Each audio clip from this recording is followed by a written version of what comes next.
man's gunning for me tonight.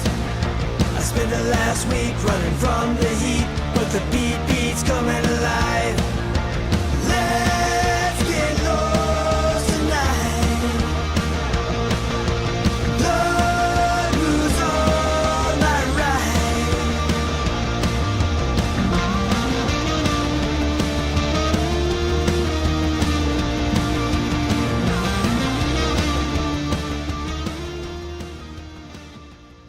Hello, wackos. Welcome to another episode of Without a Country. I am Corinne Fisher. If you're watching live, why would we not have crazy tech problems?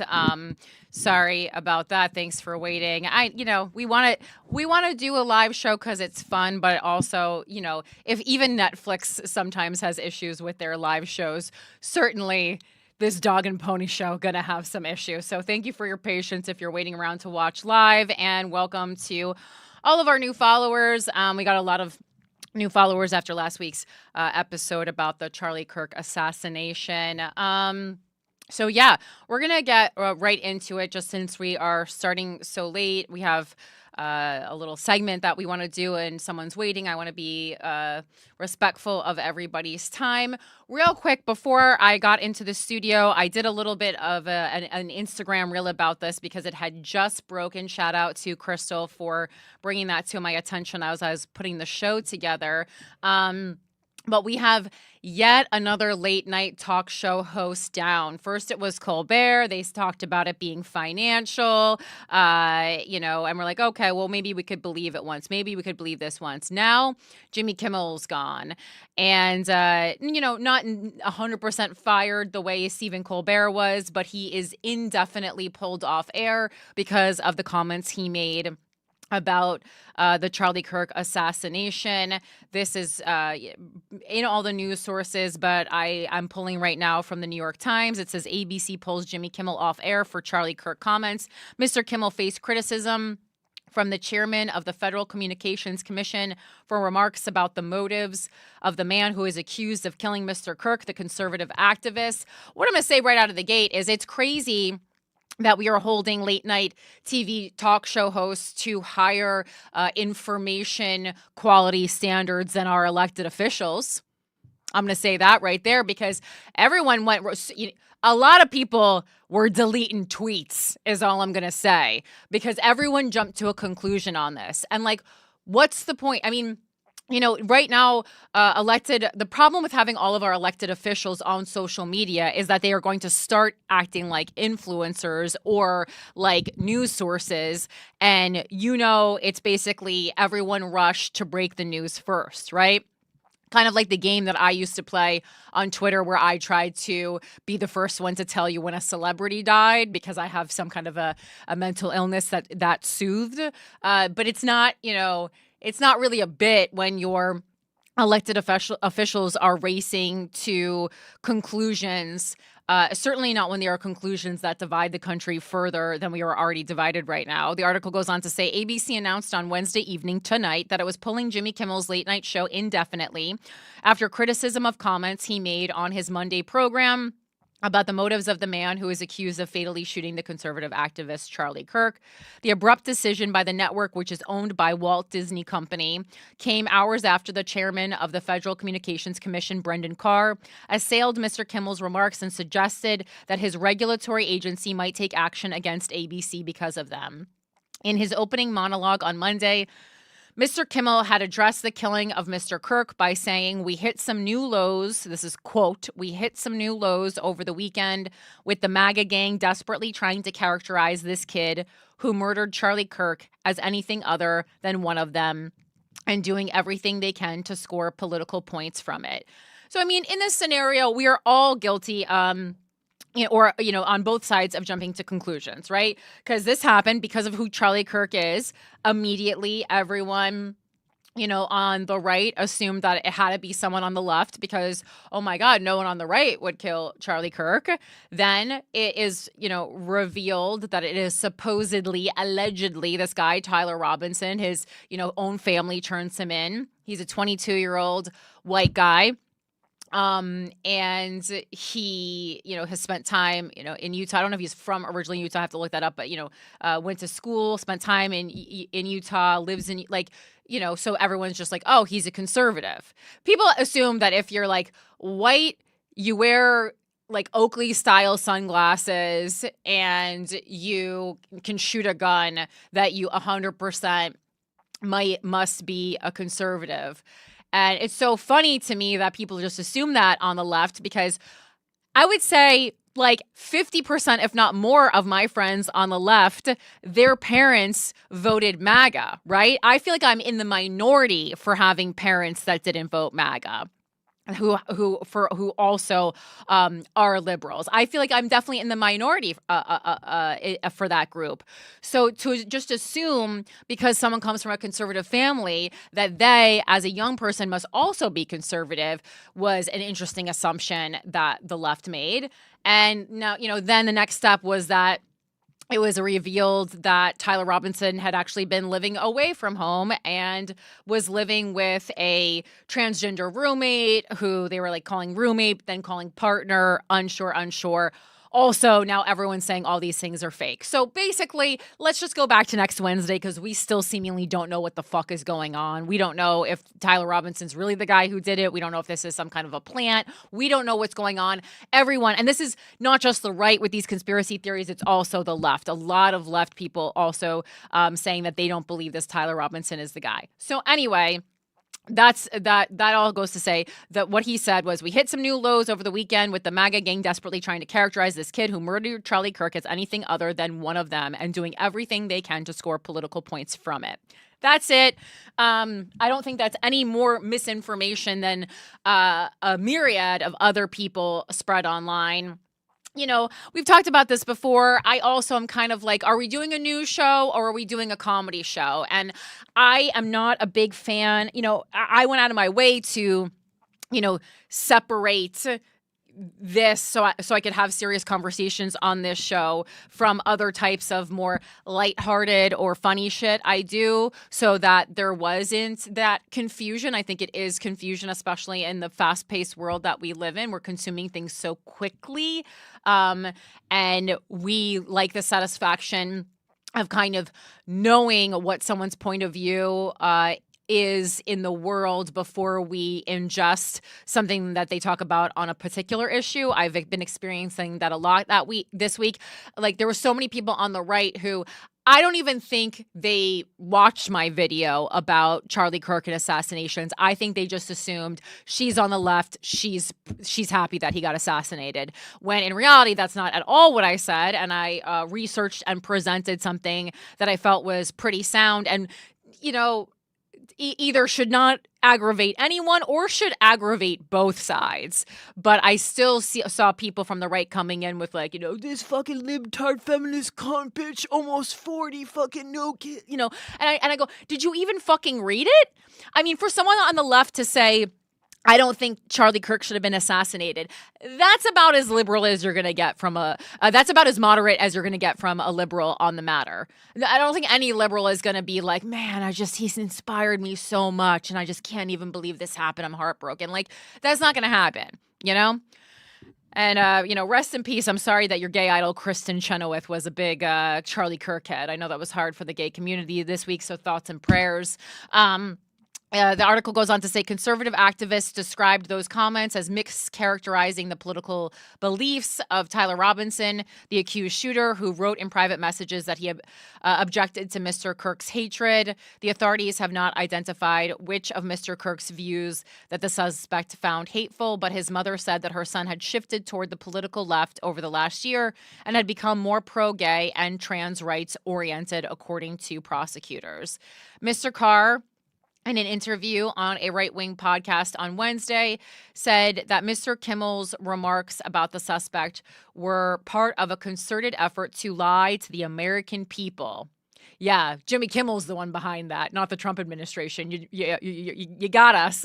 And said his agency was going to have remedies that we can look at. Frankly, when you see stuff like this, I mean, we can do this the easy way or the hard way, Mr. Carr told the podcast's host, Benny Johnson. These companies can find ways to change conduct and take action, frankly, on Kimmel, or there's going to be additional work for the FCC ahead. During his Wednesday interview, Mr. Carr also encouraged media companies that own local television stations to push back and preempt coverage that does not serve their local communities. Interesting. Frankly, I think that it's really sort of past time that a lot of these licensed broadcasters themselves push back on Comcast and Disney and say, listen, we are going to preempt. We are not going to run Kimmel anymore until you straighten this out, Mr. Carr said.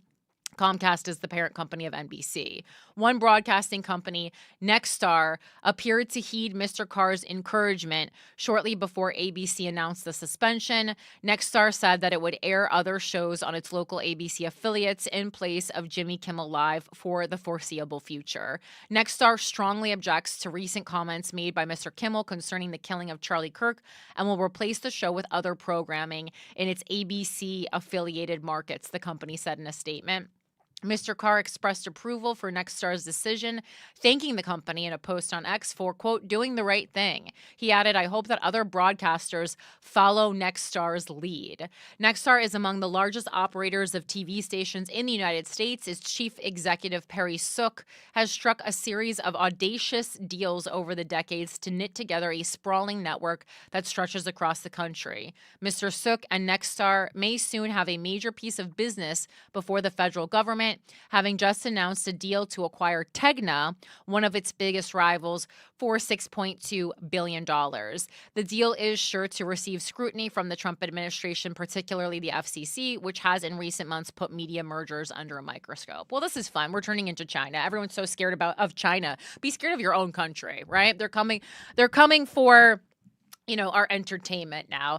And that is absolutely the sign of the downfall of a country. Michael, are you grabbing for your mic because you want to say something or just because you're setting up in the booth?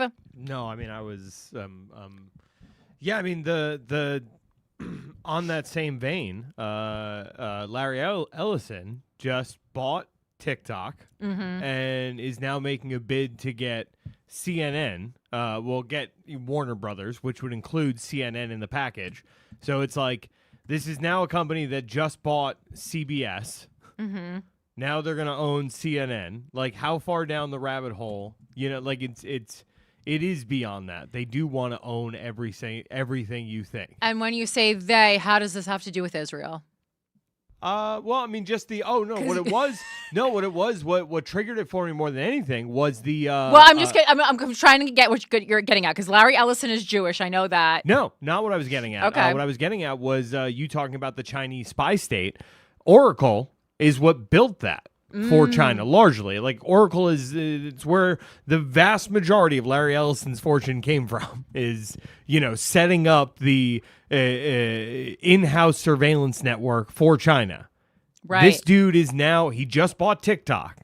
Like, put the pieces together, like if you don't think that they are setting up on domestic soil what they've literally already done in China, you're crazy. Well, when you look it up, I mean, this is, again, an AI overview on Google real fast, but it says that it has CIA origins, or it says Oracle was founded by Larry Ellison in 1977 under a CIA contract to develop a relational database. The company's name came from the CIA project it was working on. So makes perfect sense. When you Google Larry Ellison Oracle, Larry Ellison Oracle, just type that into Google, and for me, one of the first results is about how he thinks that everyone is going to be under surveillance pretty soon. He just left out the part where it was going to be him behind it. But that makes sense. Here's a billionaire Larry Ellison says a vast AI-fueled surveillance system can ensure citizens will be on their best behavior. This is from September 15th, 2024, almost a year exactly from today. And he says that AI would be used in the future to constantly watch and analyze vast surveillance systems like security cameras, body cameras, doorbells, all this kind of stuff. So this makes sense, you know? This is all he called this all because, you know, sometimes he likes to, I guess, alert people of things that are going to be happening because he's going to be doing them. No, I mean, like, it's like R. Kelly. You got to tell people what you're doing, but indirectly. Well, like, that is, like, you know, like, as far as the, you know, far-flung conspiracy nut jobs go, like, that is a pretty common theme, is that, like, you know, for whatever reason, these people need to tell you what they're doing before they do it. You know, for whatever, you know, woo-woo reasons you want to say, you know, there's something about the intentionality behind it where it's like, okay, if you fell for that, you fell for a Faustian bargain, you know, like it's on you for making a deal with the devil. Perfect example, Peter Thiel just opened up like a crypto exchange that's named after the place where Smaug brought everyone into and then killed them to steal all the treasure. Wait, what's Smaug? Smaug is the dragon from The Hobbit. Oh, I was like, I know this has to do with some kind of piece of entertainment that I have not taken in. No, all of these like tech CEO billionaire people are obsessed with Tolkien for some reason. Interesting. Okay. All right. Wow. All right. So let's see. Going on real quick. I want to quick shout out all our patrons. Thank you so much for being here. Our dictator, Christopher Fungi, our capitalist pigs, our new cuties, Melanie Vasso and A. Sling Gomez. Thank you so much for being here. All hail to Christopher Fungi, of course. And if you are interested in joining the Patreon to help fund all the things that we do on this show, you know, paying the staff and also getting subscriptions to all these news sources, please head over to patreon.com/withoutaCountry. You can be a member for as little as $6 a month, and you get an additional bonus segment every single week of this show. So that's like 4 a month that you're getting, you know, definitely like an hour's worth of extra show per month for you from that. Super exciting stuff. I mean, my enemy of the state this week, everyone. I don't even know who to say this week. Everyone seems like a good answer right now. Enemy of the state. Or perhaps we can also go with George Zinn. So George Zinn, if you don't know, was the old man that was initially arrested because he's the one who stood up and said, I did it, I shot him after the Charlie Kirk assassination. You know, and there's a New York Post article about him that is just Americana at its best. George Zinn, elderly rabble-rouser who falsely claimed he shot Charlie Kirk, is, you guessed it, hit with child porn charges, right? If it's not one thing, it's another. Am I right, everyone? The elderly rabble-rouser who allegedly hindered Utah authorities' response to after Charlie Kirk was fatally shot is now accused of keeping graphic sexual photos of children on his phone, according to law enforcement. George Zinn, 71, was charged with 4 counts of sexual exploitation of a minor Monday after investigators found more than 20 images of kids as young as 5 years old, at least partially naked and posing in a sexual way, the Utah County Sheriff's Office said in a news release Tuesday. Zinn admitted that he gets sexual gratification from viewing and sharing child sexual abuse material images with others, and that his preferred victim age is 5 to 12 years old, the agency alleged. Now, I'm not saying he's not doing this. It is molester central in the USA. Anyone who listens to Guys We Fucked knows that we definitely believe that on this show. That's the closest we get to being Republicans. That being said, it is rare that someone is charged with pedophilia or, child owning child sexual abuse material in this way and gives such a clean admission, right? So in a second, we're going to talk about the reason why so many people don't believe Tyler Robinson's text messages that were released this week. That's the Charlie Kirk alleged assassin's name. And I am saying it on this one just because there's so much vagueness going on around it that I feel comfortable saying it. We don't even know what's going on. It'll just make it clearer to do the show in that way. I usually don't like to name shooters. And it's not like I'm naming him because I don't care because it was a conservative adult. That's not the reason. I'm just doing it because there's too much vagueness around this story. But I mean, did that come across your mind at all, Michael? Like, what guy sits down when he's charged with sharing sexual abuse material of minors and says, "Yes, hi, I am George Zinn. I get sexual gratification from viewing and sharing images with others. My preferred victim age is 5 to 12 years old." No, people don't say that. That's very weird. This is also a guy who ran cover for the shooter. So it's like this dude clearly he wants to be in jail. He wants to be some kind of martyr for the cause. Well, this is a guy who is also known, apparently, in this neck of the woods for appearing at all kinds of political events and trying to get spicy. Like this, he's like a known guy. Yeah, he was also at 9/11. Right. What? Yeah, you didn't see this? He was at 9/11, like was at the Twin interviewed Towers? on 9/11. Find as a like clip. a man on the street. Where's I'll look the it clip? up. Zinn, who is a political gadfly, which just means like annoying person, is also facing a charge of obstruction of justice after he allegedly admitted to screaming that he shot Kirk on a Utah college campus Wednesday in a bid to help the actual shooter get away. He was quickly taken into custody at Utah Valley University, with that detention paving the way for the child porn charges, the sheriff's office said. The alleged senior citizen sicko, again, New York Post, was initially hauled off to campus police headquarters where he refused to cooperate but was soon taken to the hospital for a medical problem, authorities said.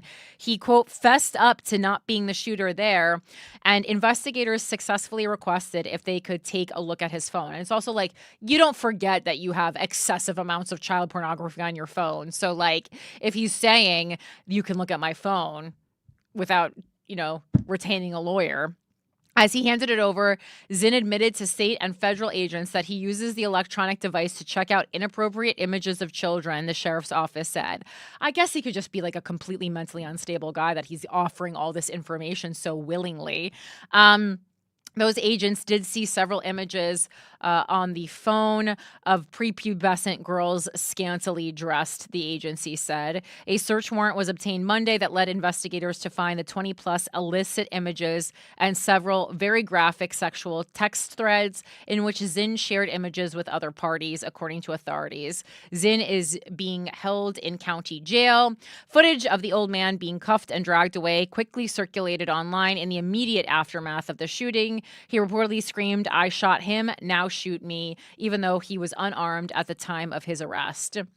He later told police he wanted to cause a distraction for the real gunman, but also said he wanted to be a martyr for the person who was shot. According to court documents obtained by Fox 13, Zinn's actions stalled the probe into Kirk's killing and wasted law enforcement resources, authorities have said. Zinn is a familiar face locally and has gained a notorious reputation for showing up at events and often getting tossed out.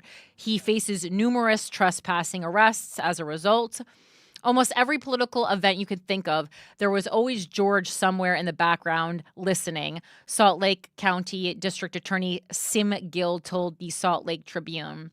The charges against Zinn come as 22-year-old Tyler Robinson, who police believe actually shot Kirk, was hit with aggravated murder and other felony counts Tuesday.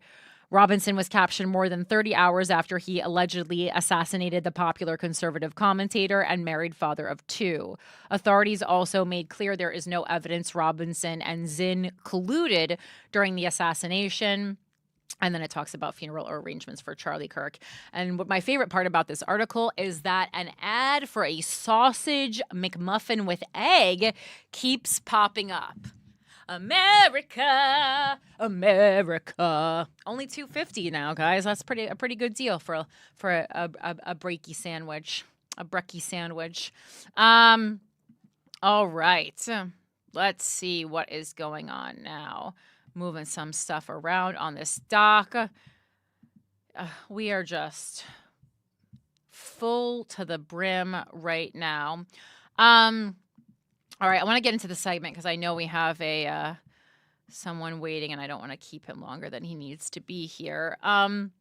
So let's skip right ahead to some Charlie Kirk stuff. We're going to be talking about a lot of stuff this week, not just Charlie Kirk, but of course we do need to do an update because there is still so much aftermath going on about this. So I guess the biggest part of the Charlie Kirk aftermath in the past 7 days was that his apparent full text exchange with the roommate, Lance Twiggs, has been revealed. Lance Twiggs is the infamous transgender roommate that everyone cannot stop talking about. This article is from Newsweek from yesterday, September 16th. So it says prosecutors on Tuesday revealed text messages between accused gunman Tyler Robinson and his roommate Lance Twiggs, in which Robinson admitted to killing conservative activist Charlie Kirk, described hiding his rifle, and detailed his planning in the days before the shooting. According to court filings, Robinson first instructed Twiggs to look under his computer keyboard, where a handwritten note said, "I had the opportunity to take out Charlie Kirk, and I'm going to take it." When Twiggs responded in disbelief, Robinson wrote, I'm sorry, later explaining that police had mistakenly detained others while he tried to recover his weapon. Over the course of the exchange, Robinson justified the shooting as retaliation against Kirk's hatred, discussed hiding the rifle in a bush, worried about leaving fingerprints, and told Twiggs to delete their messages. Robinson eventually wrote that he intended to surrender to authorities, telling his roommate, "You are all I worry about, love." I'm confused because they're saying this person, Lance, is transgender. A transgender man? A transgender woman? Are they what's going on here? I thought it was like they were trying to say transgender woman. Lance Twiggs, transgender.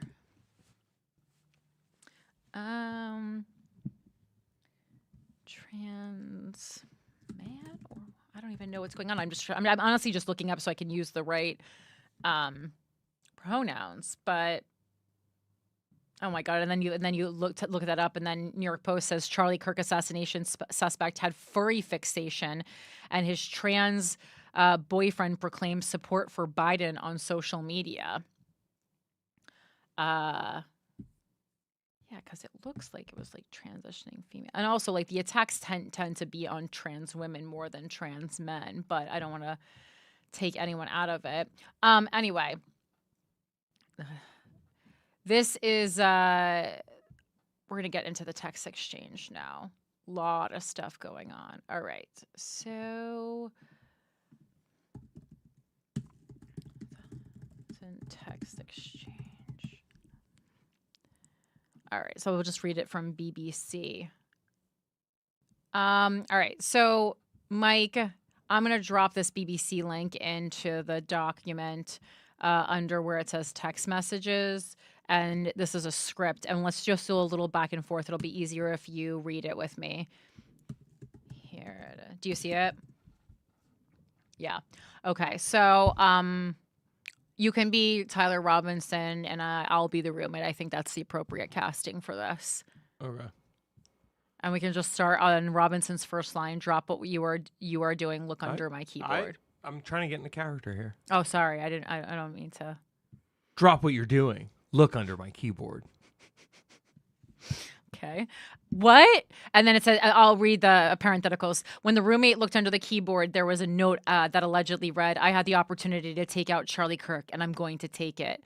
Then I say, "What? You're joking, right?" I'm still okay, my love, but I am stuck in Orem for a little while longer yet. Shouldn't be long until I can come home, but I gotta grab my rifle still. To be honest, I had hoped to keep this secret till I died of old age. I am sorry to involve you. You weren't the one who did it, right? Question mark, question mark, question mark, question mark. I am. I'm sorry. I thought they caught the person. No, they grabbed some crazy old dude, then interrogated someone in similar clothing. I had planned to grab my rifle from my drop point shortly after, but most of that side of town got locked down. It's quiet, almost enough to get out, but there's one vehicle lingering. Why? Why did I do it? Yeah. I had enough of his hatred. Some hate can't be negotiated out. It's your line again.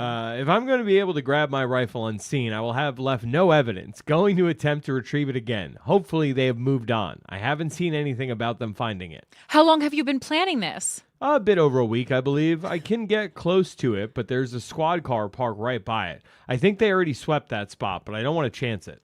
I'm wishing I had circled back and that's you again, sorry. I'm wishing I had circled back and grabbed it as soon as I got to my vehicle. I'm worried about my old man. I'm worried what my old man would do if I didn't bring back Grandpa's rifle.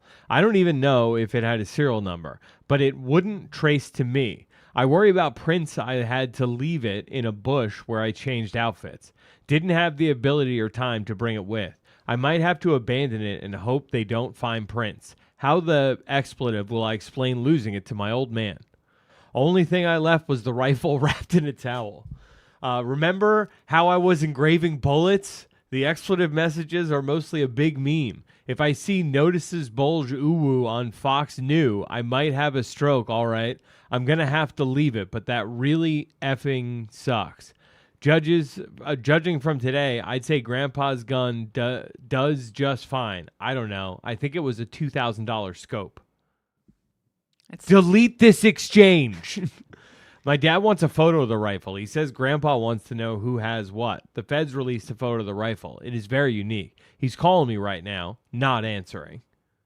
Since Trump got into office, my dad has been a pretty diehard MAGA. I'm going to turn myself in willingly. One of my neighbors here is a deputy for the sheriff. You are all I worry about, love. I'm much more worried about you. Don't talk to the media, please. Don't take any interviews or make any comments. If any police ask you questions, ask for a lawyer and stay silent. First of all, I love that the shooter has this much knowledge of the what to do in case of shooting someone. It just doesn't seem like he had done, that much research on the legal process. Also, it's weird to me that, the family calls immediately after seeing the rifle on the news. They just immediately saw a rifle on the news and were like, oh, Tyler must have did it. What? I know sometimes people see something on the news and they have this fear that their child did it. Because they've been having problems with their child. This didn't seem like that. They were pretty casual about it. The mom was just like, yeah, he's gotten a little bit more liberal and more involved in politics. But it didn't seem like it was overwhelmingly you would see that, someone was murdered on the news and that you would immediately think that it was your kid. And I have to say, the criticism of a lot of this is not just, number one, it's not how a 22-year-old speaks or texts, certainly. But number two, it's too much information. Too much information when you're hiding out, and you probably would only, think of the text messages that we see people send, as a plane is going down, or when they're in lockdown because they're part of a school shooting. They're fast. They're truncated. There's a lot of abbreviation. And also, while I don't know that this person, or any 22-year-old would have had, a huge knowledge of the legal system and, how to properly commit a crime, I also don't think that they would be stupid enough, if they were smart enough to put together this assassination plan. I don't think they would be stupid enough to just put everything in text messages, especially when this is someone who is pretty tech savvy and does know about things like Discord, and seems like he would know that if you're going to have a conversation of this nature, that you would at least need to have it in something like a Signal where it's not as traceable. People know about that stuff now, especially young people. When you compare it also to the Discord, again, this is just him coming out to, so we don't even know if he did it. And this is not just this is, a lot of people on the left are talking, this is not a conspiracy or theory for the right. A lot of people on the left don't believe that this is the guy either. But let me see what I'm. Yeah, but apparently he was talking on Discord also to his friends. So this is kind of like what he said. He said, hey, this is his message to his groups, his friend of group on Discord. He says, "Hey guys, I have bad news for you all." Oh, this fucking Egg McMuffin thing. Read a message from an account that allegedly belonged to Tyler Robinson. It was me at UVU yesterday. I'm sorry for all of this. And again, it's just like, I don't know why you would do this, hide the rifle, and then immediately tell everyone on Discord, like a bunch of people that you don't even know. Like, it's not going to go that well. And so my thoughts on this were like, well, let's find an actual 22-year-old and have a conversation with them to see how an actual 22-year-old talks. So we do have a 22-year-old male in the studio right now, and we're just going to see how this 22-year-old talks. We're waiting for him. He will be brought in just a moment. He doesn't know what we're doing because I didn't want his, speech pattern to be affected in any way. So all we're going to do is have a quick conversation. This is not to make you look dumb. All you got to do is be yourself. You're young. For reference, everyone, I am 39 years old. Can you please state your name and your age, sir? I'm Dominic. I'm 23. You're 23. Well, I thought he was 22, Mike. I just turned 23 recently. Okay. Well, happy birthday. Are you a Virgo? I'm an Aries. An Aries. Oh, fiery. Nice. I love an Aries. Okay. Well, welcome to the show. So, I'm just going to ask you some questions, and can you just answer them like I'm a normal person, not like you're on a job interview, just like you're talking to one of your friends. Yeah. All right. So how was your day today? It was good. Mm-hmm. What can you tell me what you did today? Just worked. Just got dumplings. Mm-hmm. And what are your thoughts about everything that's going on in the world right now? You can be very vague. You don't have to tell us. This is not about finding out your political thoughts. I don't follow politics at all, but it's pretty crazy what I've been seeing. Yeah. And are you seeing anyone right now? Sorry, could I ask you this on air? Is that okay? Yeah. Okay. I'm not really seeing anybody now. I'm talking to a few girls. But can you tell me a little about like what do you remember the last date that you went on? Technically last night. And what did you guys do on the date? Did you take her out someplace? We went to the Mets game. Is that something she wanted to do? Sorry, Both. The guys we fucked and me just came out. I flipped to a different show. No, it was both of us wanted to go. Yeah. And did you plan everything? Did you pay for everything, or did you guys split it? I had free tickets because I kind of go frequently, so I have like the rewards. Cool. So I just had a free tickets and I used it because it's the end of the season. Did you let her know that the tickets were free? Yes. And what was why? You just like being honest? We've been racking up the points together. We put all the purchases on my account, so we redeemed all of them. Okay. All right. And what did you you said you had dumplings earlier. What kind of dumplings did you have? I had seared chicken dumplings. Mm-hmm. Is dumplings your favorite food? Or if not, what's your favorite type of food? I guess right now I don't really have a favorite. Okay. And what is your favorite pastime? Do you have like a hobby? Do you play video games? Do you do photography? What's like your hobby? I used to play video games, not really anymore. I've just been watching a lot of horror movies recently. Okay. And can you tell me just like a quick synopsis of the last horror movie that you watched?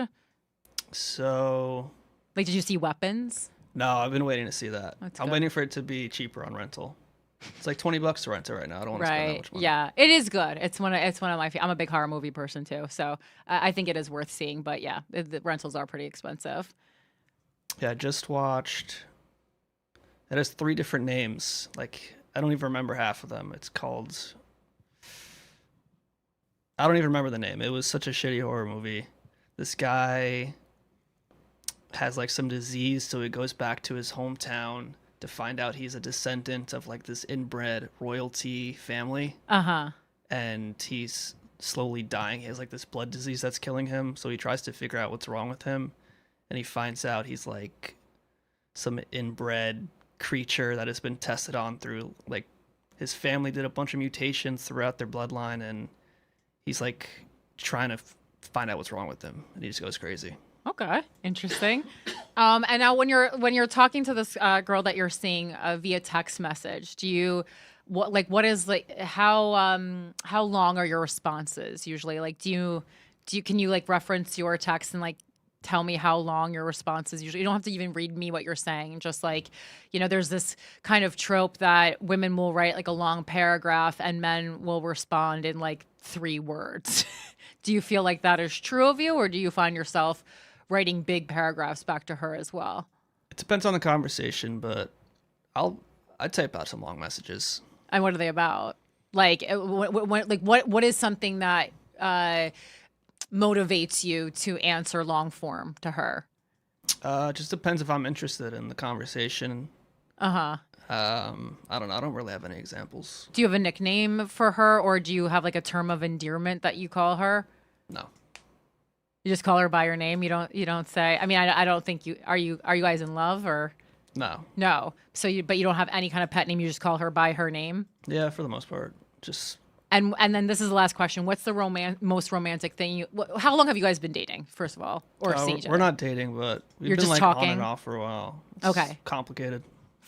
No problem. And then what's the most romantic thing that you've ever done for her? So we actually went out for her birthday yesterday, Okay. and so I got her a birthday present that she really liked. I got her fake flowers. She's always complaining that no one ever gets her flowers, so I got her like these crocheted flowers that won't wither, so she could always have them. Okay, that's nice. And what is that the most romantic thing that you've ever done for a woman, period? Or in like longer relationships, have you done something that you feel is more romantic than that?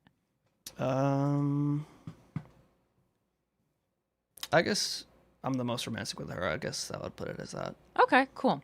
Thank you so much for your time. Just to reveal to you what we're doing, as you know, Tyler, maybe you don't know, but Tyler Robinson, the guy who has now been charged with the assassination of Charlie Kirk, his text messages with his supposed partner were released, and a lot of people were commenting that it seemed like way too lengthy and just in a way that a 22-year-old man would not speak. So we wanted to just do a real life experiment and see what someone in this age group does speak like, since Mike and I are so much older. So that's all we called you in for. We're not using anything against you. We just wanted to see, without bias, how a 22, 23-year-old talks. That's it. So thank you very much for sitting down and taking the time. Yeah, no problem. Thank you. Of course.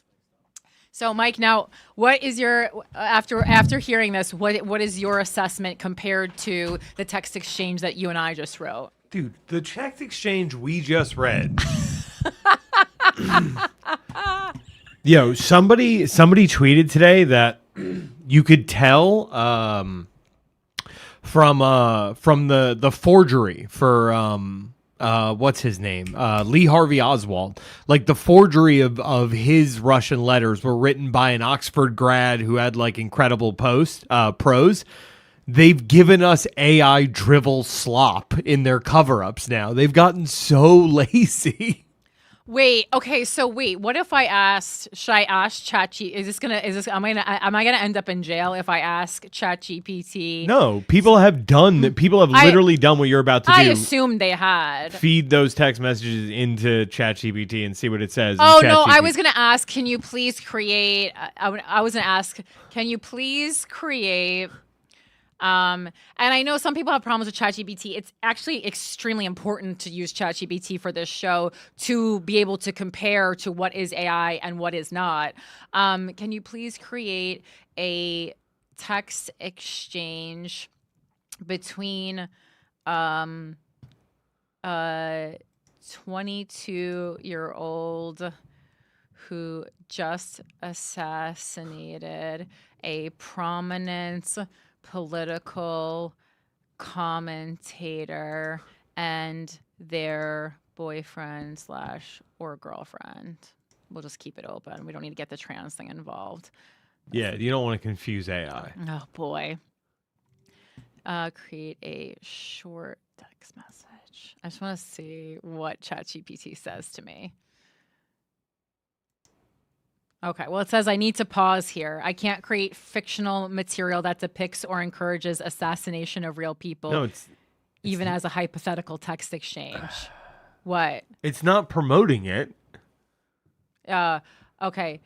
Oh, no. Wait. Oh, no. Sorry. This is for a play I'm writing. Okay, Well, that's what I'm going to say to it. I like it. I just argue with ChatGPT. Well, it would make sense for me too because ChatGPT knows I'm an artist. But again, I can't wait till everything on ChatGPT ends up taking us all down. Okay, well, as soon as I told it was for a play, it did it. And I apologize. It says thanks and no worries at all. I can do that. I'll keep it fictional, no real person named, non-graphic, and focused on the emotional fallout. Here's a short, tense text exchange between a 22-year-old and then it adds they, them. I didn't say anything about that. Well, you said boyfriend or girlfriend. No. I said the 22-year-old is this assassin, and it said they, them, who's just committed the act and their partner. Wait, look at this. Who's just committed the act and their partner, she/they. Why is the shooter they, them, and the partner is she, they? That's weird. I didn't say that. I didn't say that.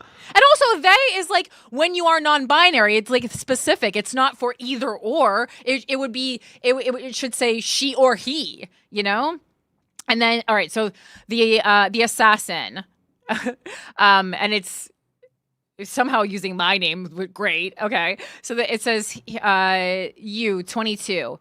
I didn't mean for it to go like that. The partner says, Core, what do you mean? Are you okay? It made me the assassin. Love this. Definitely going to jail.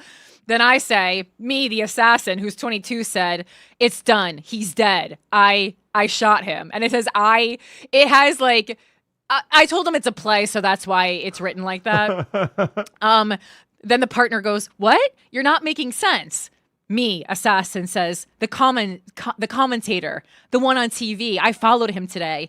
I'm shaking so hard my phone won't stop buzzing. I didn't plan to hurt anyone. I just wanted to scare him, and it went black. Then the partner says, oh my God, you need to breathe. You have to slow down. Is anyone hurt besides him? Are you hurt?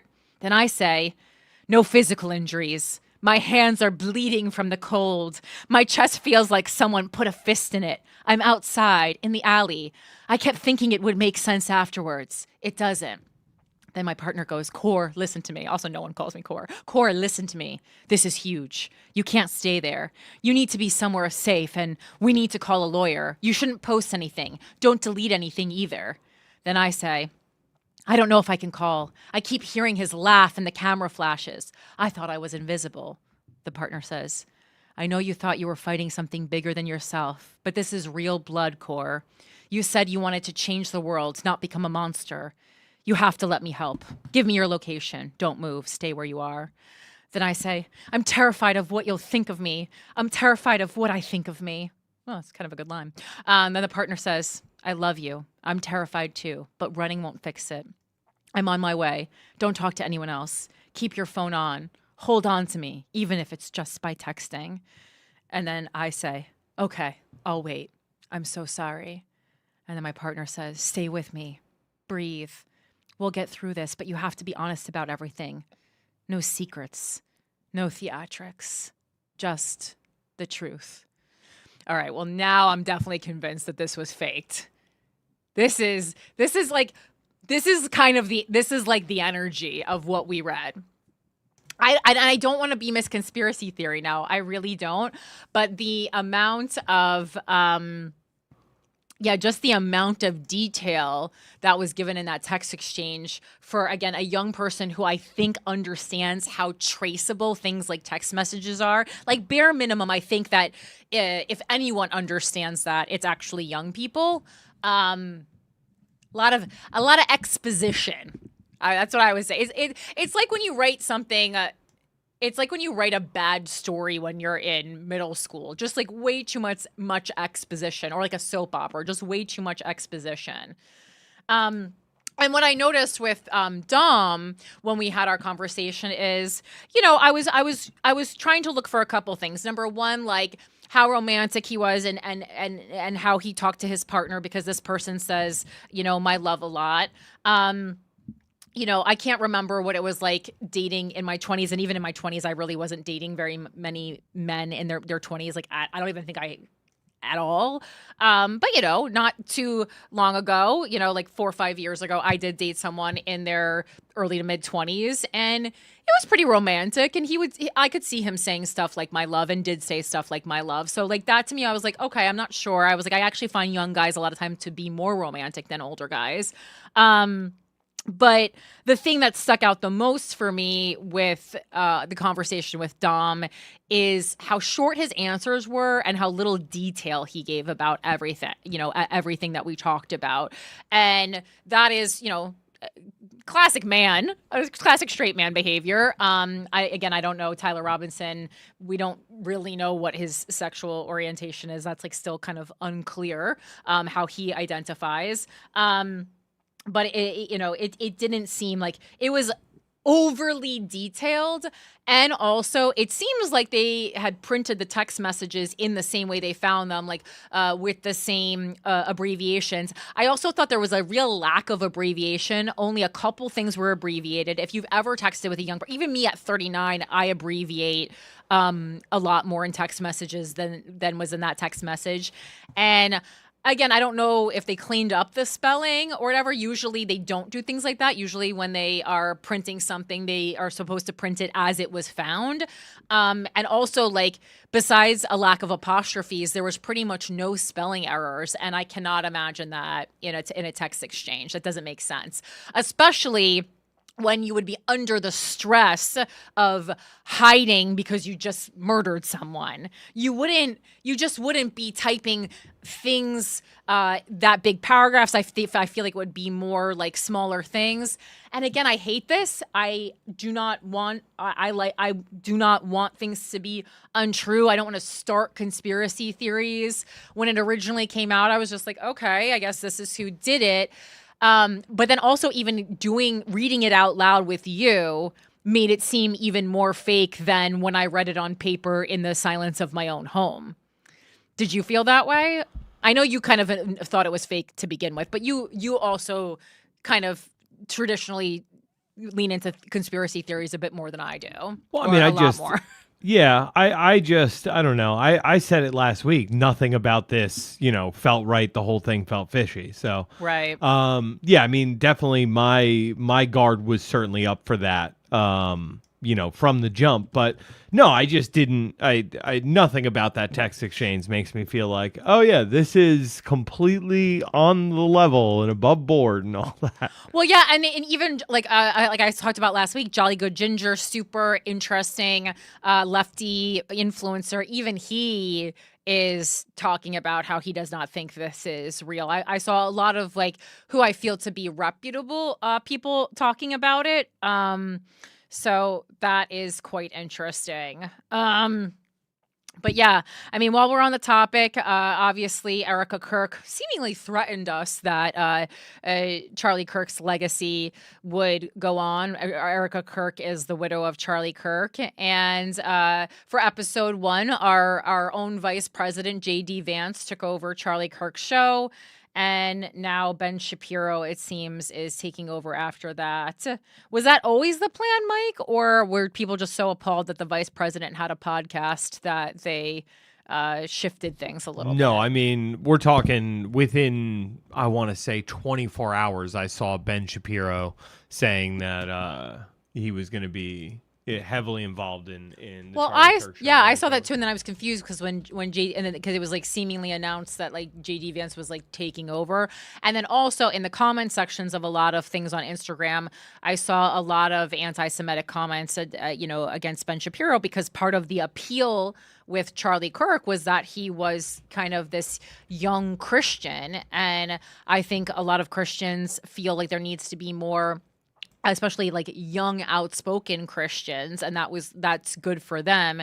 And so to have him replaced by a Jewish person was not the same for them. Shapiro also claimed, I'm going to, quote unquote, pick up the blood-stained mic that Charlie left behind and take to college campuses and keep up his legacy. Matt Walsh and Michael Knowles also on the list of like it's instead of just Charlie now, it's Ben Shapiro, Matt Walsh, and Oh, your microphone just went off. and Michael Knowles. All right, so they're basically doing what they did when Jon Stewart left The Daily Show and doing rotating. No. It's like the three of them together. Oh, like in a Chelsea Lately style roundtable? Yeah, I mean, let me see here. I just had a Daily Wire pledges $1 million, Turning Point USA. And then here we go. Special tribute show, and it's hosted by all three of them. Okay. Oh, Matt Walsh. What is a woman? And then Associated Press, they ran an article that says J.D. Vance says national unity is impossible with those celebrating Charlie Kirk's killing. This is from yesterday as well. Vice President J.D. Vance said Monday while hosting Charlie Kirk's radio show that he is desperate for national unity after the conservative political activist killing, but that finding common ground with people who celebrated the assassination of his friend is impossible. The Republican vice president filled in as host of the Charlie Kirk show from his ceremonial office in the Eisenhower Executive Office building next to the White House. The live stream of the 2-hour program was broadcast in the White House press briefing room and featured a series of appearances by White House and administration officials who knew the 31-year-old Kirk. Vance, who transported Kirk's body home from Utah to Arizona aboard Air Force Two last week. I had almost forgotten about that, how wild it was that they were using Air Force Two for this, opened by saying he was filling in for somebody who cannot be filled in for, but I'll do my best. He recounted his conversations with Kirk's widow, Erica, and her remembrances of him as a kind, loving husband. In his closing remarks, Vance criticized what he said were lies about Kirk that he blamed for the killing. He also promised that the Trump administration will act to stop anyone who would kill another person because of their words. Kirk made comments over the years that some Democrats and others said were anti-immigrant, racist, misogynistic, or offensive in other ways. Quote, I'm desperate for our country to be united in condemnation of the actions and the ideas that killed my friend, Vance said on the program. I want it so badly that I will tell you a difficult truth. We can only have it with people who acknowledge that political violence is unacceptable. All right, we don't have to go on and on, but I just wanted to talk a little bit about his episode. And then Ben Shapiro went viral for his appearance on Bill Maher, and that wasn't good. This is from Fox News. Bill Maher, Ben Shapiro spar over politics of Charlie Kirk's suspected assassin. Real-time host Bill Maher and Daily Wire co-founder Ben Shapiro argued Friday over where the assassin of Turning Point USA found Charlie Kirk appears to fall politically. The reality is you can break down the death threats and where they are coming from, Shapiro argued. After a manhunt for Kirk's assassin, authorities arrested 22-year-old Utah resident Tyler Robinson in connection with the crime. Among the various etchings written on the suspect's casings and unfired rounds were Hey Fascist, Catch, and Bella Ciao, a reference to an Italian anti-fascist anthem sung during World War II. I did listen to it. It's on Spotify if you're interested. Ciao Bella. Oh, Yeah. it's beautiful. Well, we know Mike's itching to the day he gets back to Italy. I saw it perform live in the square where they killed Mussolini. Of course you did. Shapiro, a conservative commentator and former attorney, made the case that Kirk's alleged killer is on the, quote, political left. If we are not politically correct, then we understand that if there's a shooting at a synagogue, it is very likely to be either a white supremacist or a radical Muslim, Shapiro began. If it is a shooting of a Republican politician, it is very likely to be a trans Antifa Marxist shooter. That is just not true, Maher countered. We don't know what this kid is. And I also think it's very dangerous that in any given situation, we have some kind of a listicle of people it probably is when we're talking about fucking crimes. The late night host sparred with Shapiro about his claim, arguing, "We don't know shit. It's 2 days out. We don't know shit," Ben Maher asserted. The internet is undefeated in getting it wrong to begin with. Shapiro went on, and that's something that we talk about not just with political assassinations or public shootings. I mean, the internet getting it wrong and throwing investigations off course is a big problem when it comes to a lot of these unsolved domestic violence or murder type cases that ends up on TikTok, and then everyone thinks that they're Nancy Drew, and it makes the FBI have to investigate all these things that are untrue, wastes time, helps the real killer get away a lot of times. Like, unless you actually have some information that is vetted. Well, first of all, probably give it to the authorities first. I mean, don't expect a cash reward. We all saw what happened to Luigi's narc. But also, don't just post shit online like, "Oh, I saw this person hanging out in the square and they look like," that's not helpful. It's not helpful. Too many episodes of My Favorite Murder, guys. How are you so sure he's of the left? Maher asked. The conservative commentator said there is a very far radical left trans Antifa Marxist group on the left, and contrasted it with two semi-on-the-right groups, white supremacists and radical Muslims. While he suggested an imbalance of power between the two political parties' groups, Shapiro dissected what all the movements he described have in common to justify the violence. The thing that all these groups have in common is a philosophical structure that says there is a system that is targeting me. That system is a system of power, and it is deadly to me. Therefore, I am excused in using violence against that system. Shapiro previously disclosed that he knew Kirk for 13 years and has had 24/7 security for almost as long. I've had 24/7 security for decades, Shapiro admitted. I've spoken at a lot of college campuses. I never, honest to God, thought that we were going to get to this point. On Friday, Utah Governor Spencer Cox told Special Report law enforcement is very confident that Robinson acted alone. Robinson's family members told investigators he had become more political in recent years, with one referencing a recent dinner conversation in which Robinson mentioned Kirk's scheduled appearance at Utah Valley University, which is like not that weird if you're someone famous is coming to speak at a college campus near you and you're a young person. I don't know. They talked about why they didn't like Kirk and his viewpoints, the family member told authorities. So that's all we have there.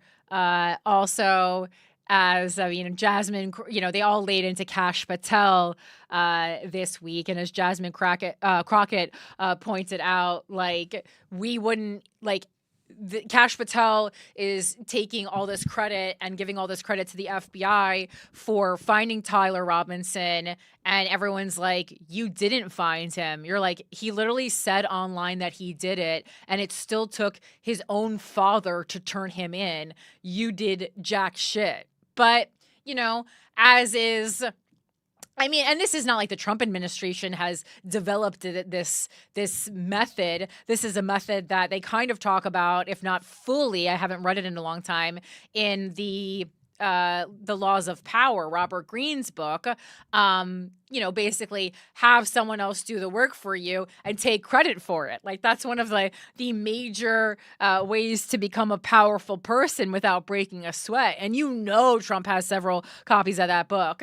The worst guy, I have a copy of this book. I do want to be transparent about it. I have a copy of the book because I like to know what the enemy is reading. But also, all the worst guys I've ever fucked had a copy of that book prominently displayed in their bedroom. So heed my warning.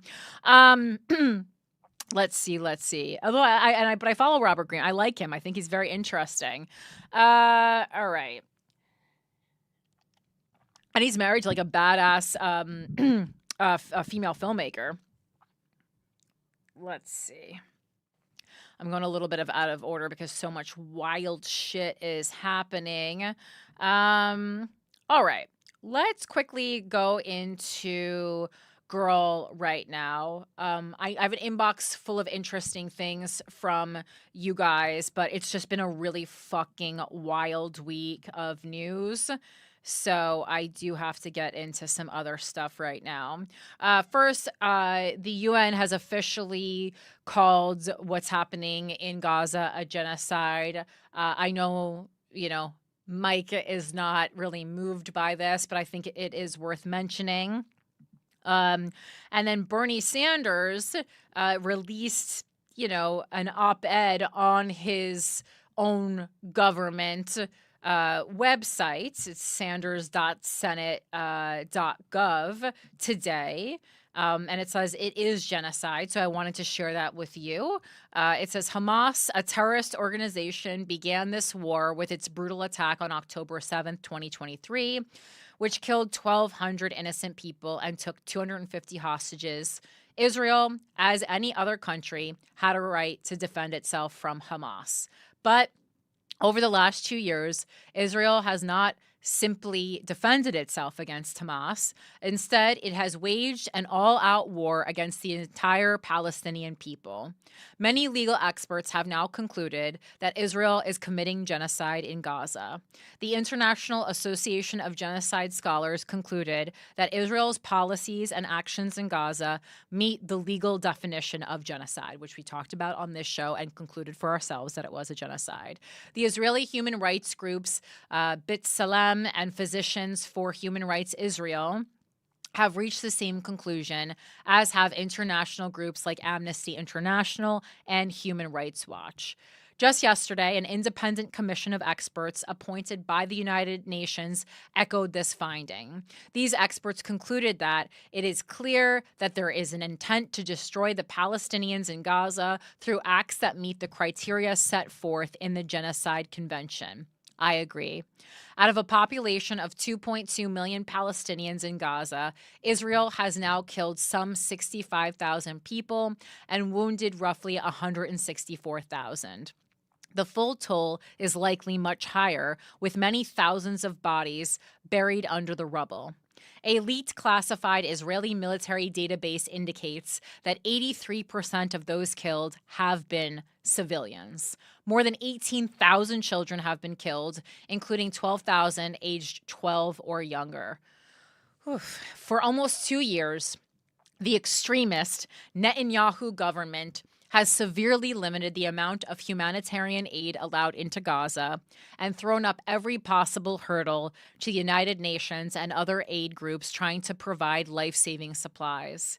This includes an 11-week total blockade in which Israel did not permit any food, water, fuel, or medical supplies to enter Gaza. As a direct result of these Israeli policies, Gaza is now gripped by man-made famine, with hundreds of thousands of people facing starvation. More than 400 people, including 145 children, have already starved to death. Each day brings new deaths from hunger. But it is not just the human cost. Israel has systematically destroyed Gaza's physical infrastructure. Satellite imagery shows that the Israeli bombardment has destroyed 70% of all structures in Gaza. The UN estimates that 92% of housing units have been damaged or destroyed. At this very moment, Israel is demolishing what's left of Gaza City. Most hospitals have been destroyed, and almost 1,600 healthcare workers have been killed. Almost 90% of water and sanitation facilities are now inoperable. Hundreds of schools have been bombed, as has every single one of Gaza's 12 universities. There has been no electricity for 23 months. And that is just what we know from aid workers and local journalists, hundreds of whom have been killed as Israel bars outside media from Gaza. In fact, Israel has killed more journalists in Gaza than have been killed in any previous conflict. The result, there is likely much we don't know about the scale of the atrocities. Now, with the Trump administration's full support, the extremist Netanyahu government is openly pursuing a policy of ethnic cleansing in Gaza and the West Bank.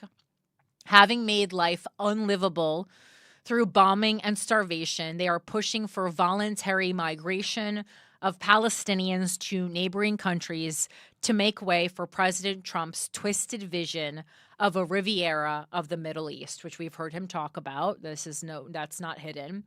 Genocide is defined as actions taken with the intent to destroy, in whole or in part, a national, ethnical, racial, or religious group. The actions include killing members of the group or deliberately inflicting on the group conditions of life calculated to bring about its physical destruction in whole or in part. The legal question hinges on intent. Israeli leaders have made their intent clear. Early in the conflict, the defense minister said, quote, "We are fighting human animals and we are acting accordingly." The finance minister vowed that Gaza will be entirely destroyed. Another minister declared, "All Gaza will be Jewish. We are wiping out this evil." Israeli President Herzog said, "It is an entire nation out there that is responsible." Another minister called for erasing all of Gaza from the face of the earth. Another Israeli lawmaker said the Gaza Strip should be flattened and there should be one sentence for everyone there: death. We have to wipe the Gaza Strip off the map. There are no innocents there.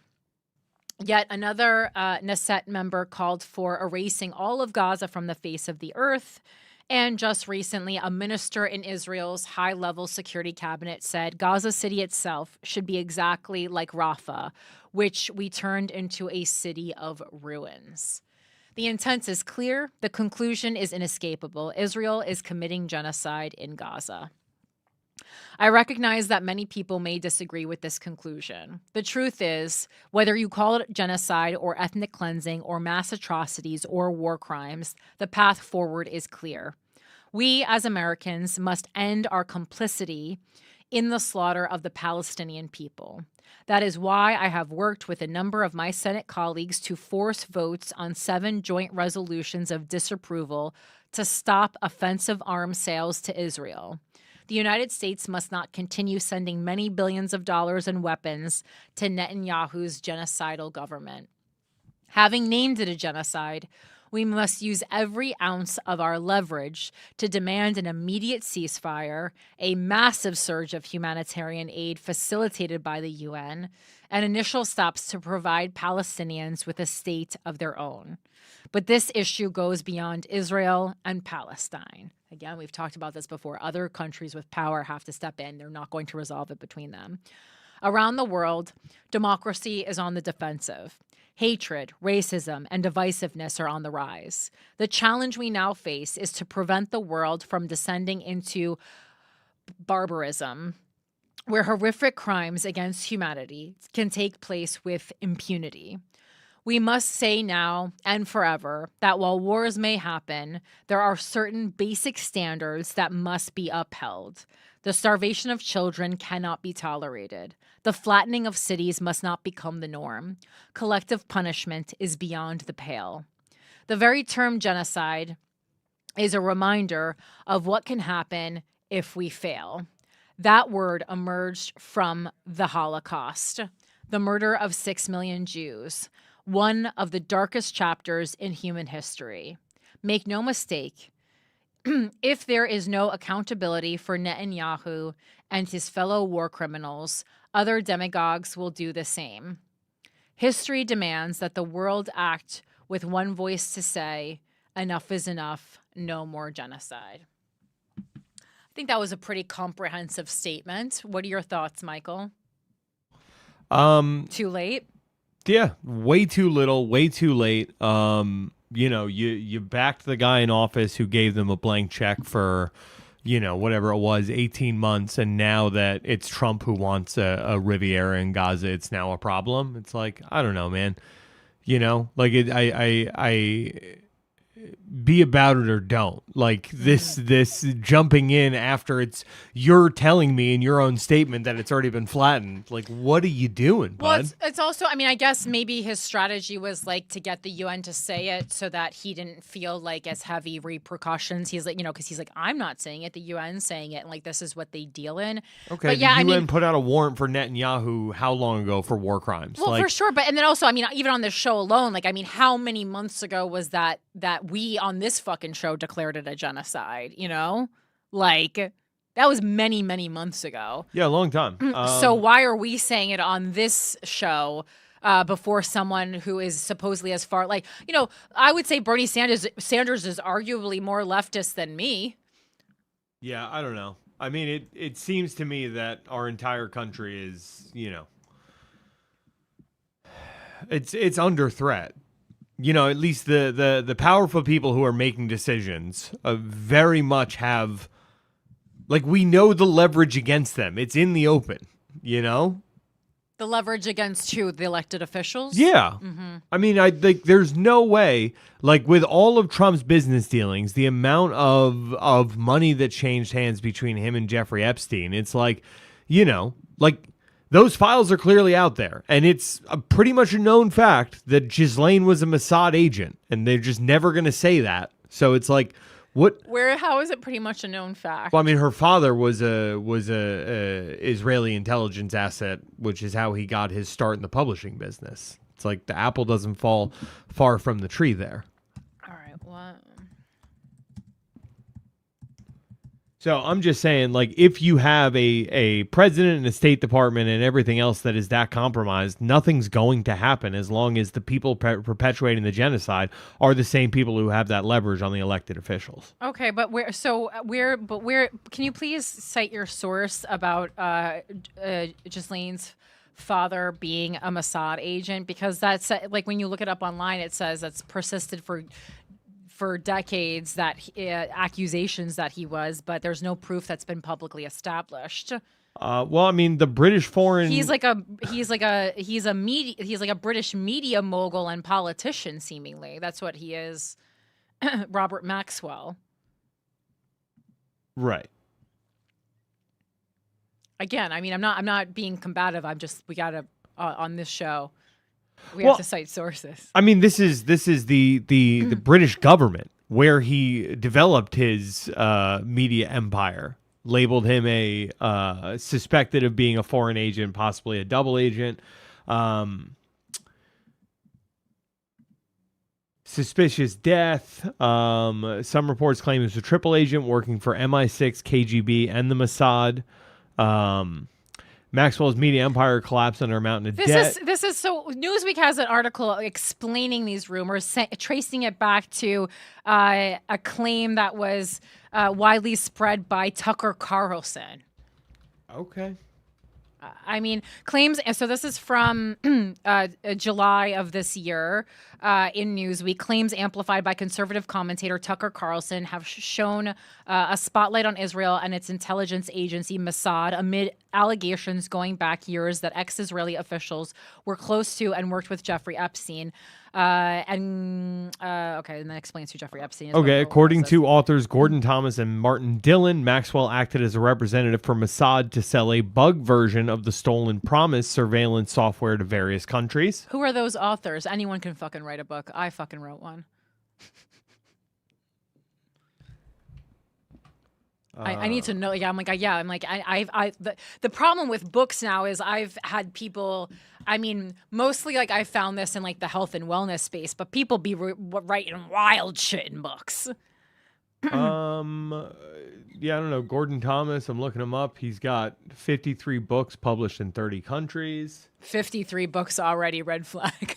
I mean, the guy's old as hell. Stephen King has 7,000 books. Yeah, but he doesn't have those are novels. Those are made up. So I'm assuming this person has 53 books that needed to be researched, and research books take way longer to write than novels. Okay, most times. I mean, I can point to you a number of nonfiction authors who have more than 53 books written.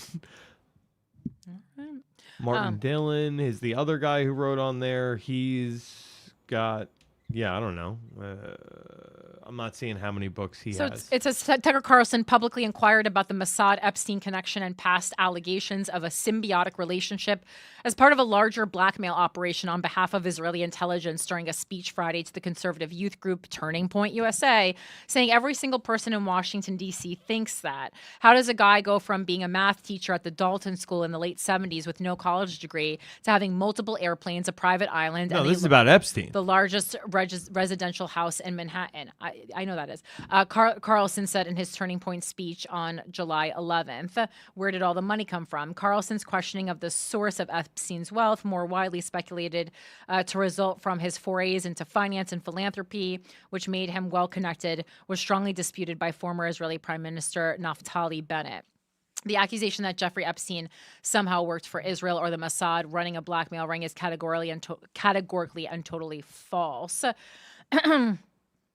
Well, I mean, when I say Jeffrey Epstein connection, Jeffrey Epstein and Ghislaine work hand in hand. Like, they're not separate entities at this point. They're basically like a duo. That's why. That's not true, because one person was charged with sex trafficking and the other person has never trafficked anyone to anyone else for sex. So they can't be the same. What you mean, Jeffrey Epstein? Because they were saying he only No, trafficked to himself. Cash Patel came out and said Yes, there's no credible information I that he's understand. I trafficked saw that anyone clip. to anyone. I saw that clip today. So what are we talking about?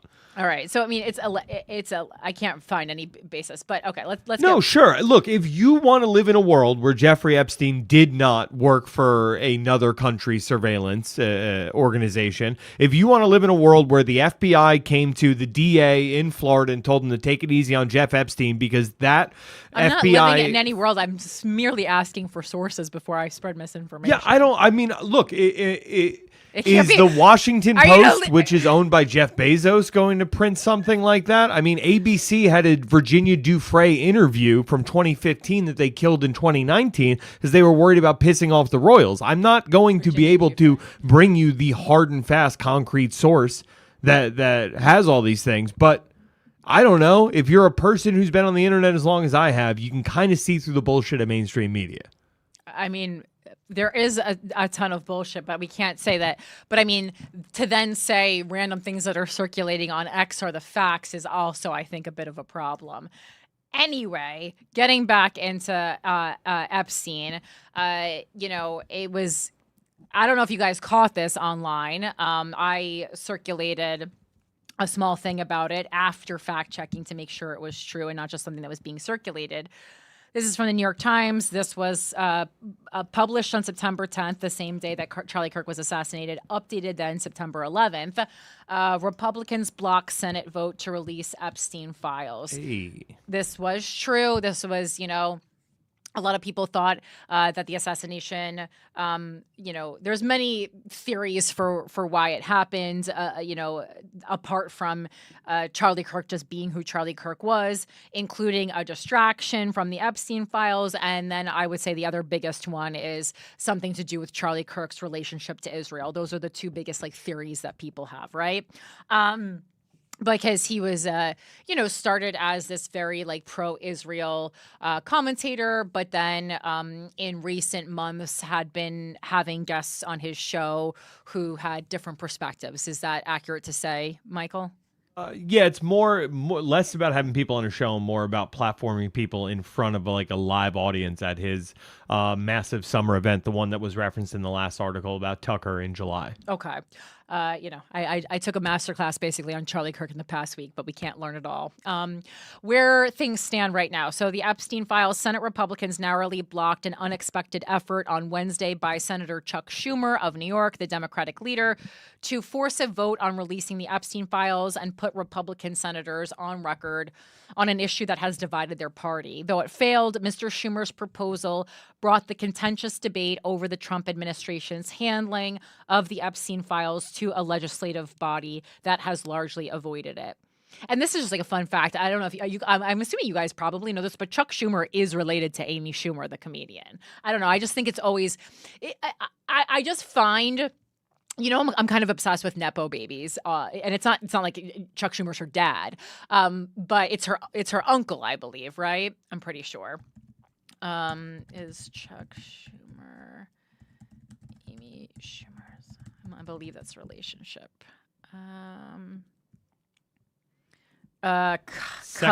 Cousin, but they are related. Yeah, so a little bit further, but yeah, they are related. And I just always think that's funny because I'm like, everyone's just fucking related. It's very weird. Bathroom case. Let's see. Okay, that was it. Then it goes on to a bathroom case. But that's what that's what did happen. So that shit was going on. Again, like, did we need a distraction of fucking killing someone? I don't know what to say about that. All right. What else do we want to get? We did George Zinn. We did this. Again, I'm just bouncing around to kind of get everything to you. Oh, so this was a huge story right before Charlie Kirk got assassinated that we never got to because we never talked about Irina last week, right? This is the wrong article. Sorry, what did you say? You're the what you wanted to talk to the Irina Zarutska. Oh, the lovely Ukrainian girl who's no longer with us. Yeah, we never ended up talking about it, right? At all. No, I don't think so. I think it was mostly just Charlie Kirk last week. Right. Well, we went into stuff at the end of it, but okay, so that was like kind of like the big story. In fact, it was, I believe, the last thing that Charlie Kirk himself had posted about on his own Instagram. People are up in arms about this. And, you know, a lot of kind of the right is saying, well, why are you guys so up in, you know, why isn't the left talking about this more? First of all, I did post about this. And then second of all, to me, it's different than like political violence. This is another issue. This is a mental health issue and like a recidivism issue for me personally. Sorry, Mike, you're dying. And CNN said how the lives of a Ukrainian refugee and a Charlotte man with a criminal history converged in a fatal stabbing. Irina Zarutska was just another passenger when she boarded the late-night Blue Line train after it pulled into Scallybark Station just a few miles outside of downtown Charlotte. And I'm actually quite familiar with Charlotte because I dated a guy in Charlotte for a while. So there was a period of time when I was flying down to Charlotte quite regularly, and I loved it. It was gorgeous. It's like seemingly a great place to live, just like if you live in a different part of the country, just to get a sense of what Charlotte is like. Like I was like, I could live here. She wore khaki pants and a dark shirt. Her long blonde hair had been tucked under a hat from Zeppedy's Pizzeria where she worked. Like nearby passengers, the 23-year-old bowed her head as the train continued on, absorbed by the phone in her hand. Zarutska, a refugee from Ukraine, had picked an empty row and sat in front of a man in a red sweatshirt, unaware of the two's imminent collision course. And I've seen footage. It's a bus, not very full. There was maybe 5 other people on it. And yeah, so, makes sense that she was sat in her own row and just in front of someone who looked like not a problem. Just 4 minutes later, DeCarlos Brown, the passenger behind her, dug into the folds of his clothes and took out what appeared to be a knife. For a moment, he looked back out the window as if that was all he was going to do. But in a quick movement, he launched up and swung his arm over the seat and fatally stabbed Zarutska, who clutched her face and throat before slouching to the ground. Zarutska died on the train from her injuries as passengers kneeled over her trying to help. I thought it was a bus, not a train. Brown had been charged with first-degree murder in the killing. In the days after the release of video of the attack, the stabbing, and Brown's lengthy criminal history, including convictions for armed robbery, larceny, and breaking and entering, had been decried by the Trump administration and conservative politicians as an example of the violent crime they say plagues many Democrat-led cities across the United States. And again, when we're talking municipal politics, recidivism stats were a big thing that I was going over in the New York City mayoral election specifically. It is a big problem. They're not wrong to say it's a big problem in Democratic-led cities. It is a small group of people committing a large group of crimes. And at a certain point, you say, well, for me, in my opinion, even if these people are committing crimes that are, don't hold that long of a sentence, it does make you think at a certain point, if you, commit X amount of crimes, at a certain point, it's just the number of crimes has to speak as much volumes as the, as the heinousness of the crimes, I guess. This is just kind of something I'm spitballing, but like recidivism is a huge problem, and Democratic-led cities do need to find a way to fix it. The crime, so I do agree with that. The crime has been a rallying cry as the administration seeks to justify the deployment of federal troops to Los Angeles and Washington, D.C., even as President Donald Trump threatens to deploy the National Guard to Chicago. North Carolina and every state needs law and order, and only Republicans will deliver it, Trump said on Truth Social. He called Brown a, quote, career criminal. Charlotte Mayor V. Lyles and Brown's family have both said the killing is in part due to failures of a court system that allowed Brown to re-enter the community despite a record of mental illness. Also a huge problem. We talked about this in New York City with Kendra's law. A lot of, cities and states have rules where you can only hold someone in a mental health facility against their will for like 48, 72 hours. And then many times these people will then not be taking their medication. And it's bad for everyone. It's bad for the person experiencing the mental health crisis, and it's bad for the people of the community. It's not like, if you're mentally ill, that's no way to lead your life if you're mentally ill without care. That is not humane. And that's where far left people sometimes lose me, because I know their argument is that it's not humane to forcibly hold someone in a mental health facility that doesn't want to be there. My counter argument would be, you can't fucking make a decision for yourself if your brain is not working correctly.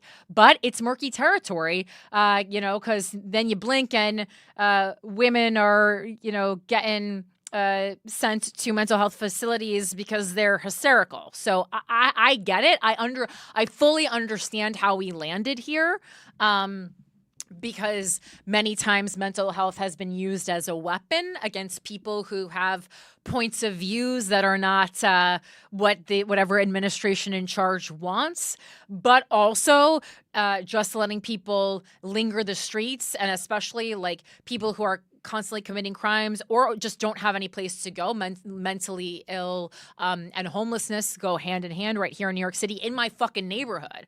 This was something we talked about a lot on this show. A lot of people who are experiencing like severe schizophrenia, they're just neighborhood regulars in the East Village, and the Lower East Side. And so, the family said it's failures of a court system that allowed Brown to re-enter the community despite a record of mental illness and convictions for armed robbery, felony, larceny, and breaking and entering. So those are like pretty serious. It's not like shoplifting candy bars, Ultimately, the paths of two people fatally converged, a woman who escaped violence only to face it in the U.S., and a man whose family members believe he was failed by both the criminal justice and the healthcare system. And then we talk about Zarutska. And not that I don't care about her life, but I just want to talk about like the crime parts of this. Days before the stabbing, Brown showed up at his mother's house. Michelle DeWitt said her son, who was homeless and living at a local shelter, asked to stay the night. Later that morning, Brown's mother dropped him off at a Statesville Avenue shelter a few miles away from the Scaly Bark station. She hugged him and told her son she loved him, she said, before heading to church. So like if your own mom is dropping you off at the shelter, something is like very wrong. I'm not blaming this on her. Obviously, enough things have gone down where she knows he can't be staying with her. When she found out about the stabbing and his arrest, DeWitt couldn't believe it was her son. She had kicked him out before for becoming too violent, she told CNN affiliate WSOC, but still she thought the identification of her son as a suspect must have been a mistake. But Brown, who had a history of mental health issues, had been struggling in recent years, she said. His sister, Tracy Brown, said he had been diagnosed with schizophrenia and suffered hallucinations and paranoia. DeCarlos Brown had spent more than 5 years in prison for robbery with a dangerous weapon, and when he got out in 2020, his sister said she felt she was dealing with a different person. He didn't seem like himself, Tracy Brown said. Her brother struggled to have simple conversations and couldn't hold down a job. He would sometimes become aggressive. DeCarlos attacked his sister in 2022. She told CNN he bit her and broke the hinges of a door, but the sister said she decided to drop the charges out of concern for his mental health issues. I knew he was battling something, Tracy Brown said, but the family struggled to get him help for his mental health. Their mother had tried to get Brown placed in a long-term facility, Tracy Brown told CNN, but her attempts failed because she wasn't his guardian. He told his sister multiple times the government had implanted a chip in him, she said. Earlier this year, Brown had asked officers to investigate a man-made material that controlled when he ate, walked, and talked. Court documents state officers told Brown the issue was a medical issue and there was nothing more they could do. Upset, he called 911. Brown was charged with misuse of 911, a Class 1 misdemeanor, which Wayne went over. Sorry, I'm just checking. Yeah, I think we did go over this next week, Michael, because I'm like reading this. I'm like, this sounds really familiar. Yeah, the part where his mom wanted him committed, I didn't know until this show last week. So we definitely did. But I mean, you know, like the big thing that I was interested in this story for is the update from this last week. What was the update from this last week? So the judge has ordered him out of jail and into a mental health facility where he's going to be evaluated. And to me, it's like, that was a brutal murder that I watched. Like, there's no evaluation. We watched a lot of murder this week as a country. Right. I don't know that I need an evaluation as much as I need that person to never be on public transport again. Well, yeah, but I mean, like they can be in a mental health facility and also not be on in public port. He really, putting him in solitary confinement is only going to make him worse and more violent. And like, if he had a cellmate, well, the cellmate honestly shouldn't be put in danger in that way. So let's see where this is. Here's the where was this? Like, no, where is this mental health evaluation judge released? Where is this? Because I know I asked you what's your favorite story of the week, and this is what you told me. But again, what is your source? I sent it to you. I see the Hindustan Times, which I'm not going to trust. I see a bunch of fake shit. Over to cars. Judges in general were under scrutiny last week for the fact that he was even walking the streets to begin with, and that's a constant going problem in many municipalities across the nation. So this is like, again, this is a blueprint for things that we have seen. Let's see here. Judge Roy Wiggins signed an order on Friday to send Brown to Central Regional Hospital, Butner campus, for 60 days to determine the defendant's capacity to proceed. Judge Wiggins' order is heavily redacted, making his reasoning for the move unclear. What's your source? Ken Silva. What? I don't know. Who's Ken Silva? I don't know. But like, I'm saying, like, where is it? Where are you reading this from? Like, what website? All right. It was an Instagram post. You're fucking killing me, Michael. I was like, I am looking this up and I can't find fucking anything on this. Okay. From the Charlotte Observer. Fine. That's a fine source. Did judge who released suspect before light rail stabbing break rules? Oh, this is from 5 days ago from before. Well, that's the thing, because when you look up judge, like, yes, there was multiple judges for his long criminal history who are under scrutiny, which happens a lot of times with a criminal who has a history of recidivism. That's something that we see all the time. All right, well, you look for that. We'll move on. Yeah. Headline USA journalist Ken Silva is that gentleman. Headline US. What's that? Headline USA. I don't know, but this is real. Okay, but you can't just say something is real. Headline USA looks like one step up from a blog. Okay, well, I just watched a blog sell for $200 million, so. Oh, well, you're talking about free press? Yes. Okay, I think that's a little more than a blog. I don't know. I mean, You're doing better views than most of their fucking YouTube videos, but they're worth 200 million. So sure, it's a blog, or it's not a blog. Well, Whatever. I'm so cute. Okay. There's a lot of cute girls actually who work at Free Press. All right. Well, I want to go over anyway, just because people feel like this has been overshadowed. And again, so like, because I'm like, I read that article and then I couldn't remember whether or not I placed it in the show, but I looked back at my notes and we did. So just to reiterate, that's what's going on there. It's a recidivism issue, and it's a mental health issue. And these are these are not problems. They're different problems than political violence for sure. These are systemic issues, in my opinion, and they are real problems. And I do not shy away from the criticism that there are problems that exist more on the left. That is true. There's again, it's true. It's a big problem that Democratic leaders, especially municipal Democratic leaders, so we're talking mayors, and then a step up, I think people like governors, they really need to be honing in on that, because a lot of times those rules are made state by state, so it's not really something that is going to fall on the shoulders of the Trump administration, or any presidential administration. All right. Moving on to more I wanted to talk also about Ben & Jerry's. That was big news from today. This is from NPR. Ben & Jerry's co-founder Jerry Greenfield resigns over dispute with owner Unilever. Is it Unilever or Unilever? Do we know? Unilever. I always say Unilever. I always say Unilever. Okay, so we'll say lever. Well, because they own Dove, I believe, because I was like, I always see that, because I think I've looked it up when it has to do with testing on animals, so I'm always reading that. So Jerry Greenfield, co-founder of the beloved ice cream brand Ben & Jerry's, announced this week that he's resigned from the company he helped create in the late 1970s over an ongoing dispute with its parent company, Unilever.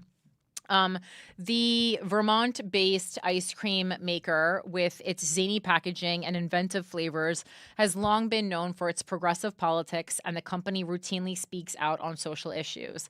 But in a public resignation letter posted online Tuesday, Greenfield said Ben & Jerry's, quote, has been silenced, sidelined, for fear of upsetting those in power by Unilever, the multinational corporation that bought Ben & Jerry's in 2000.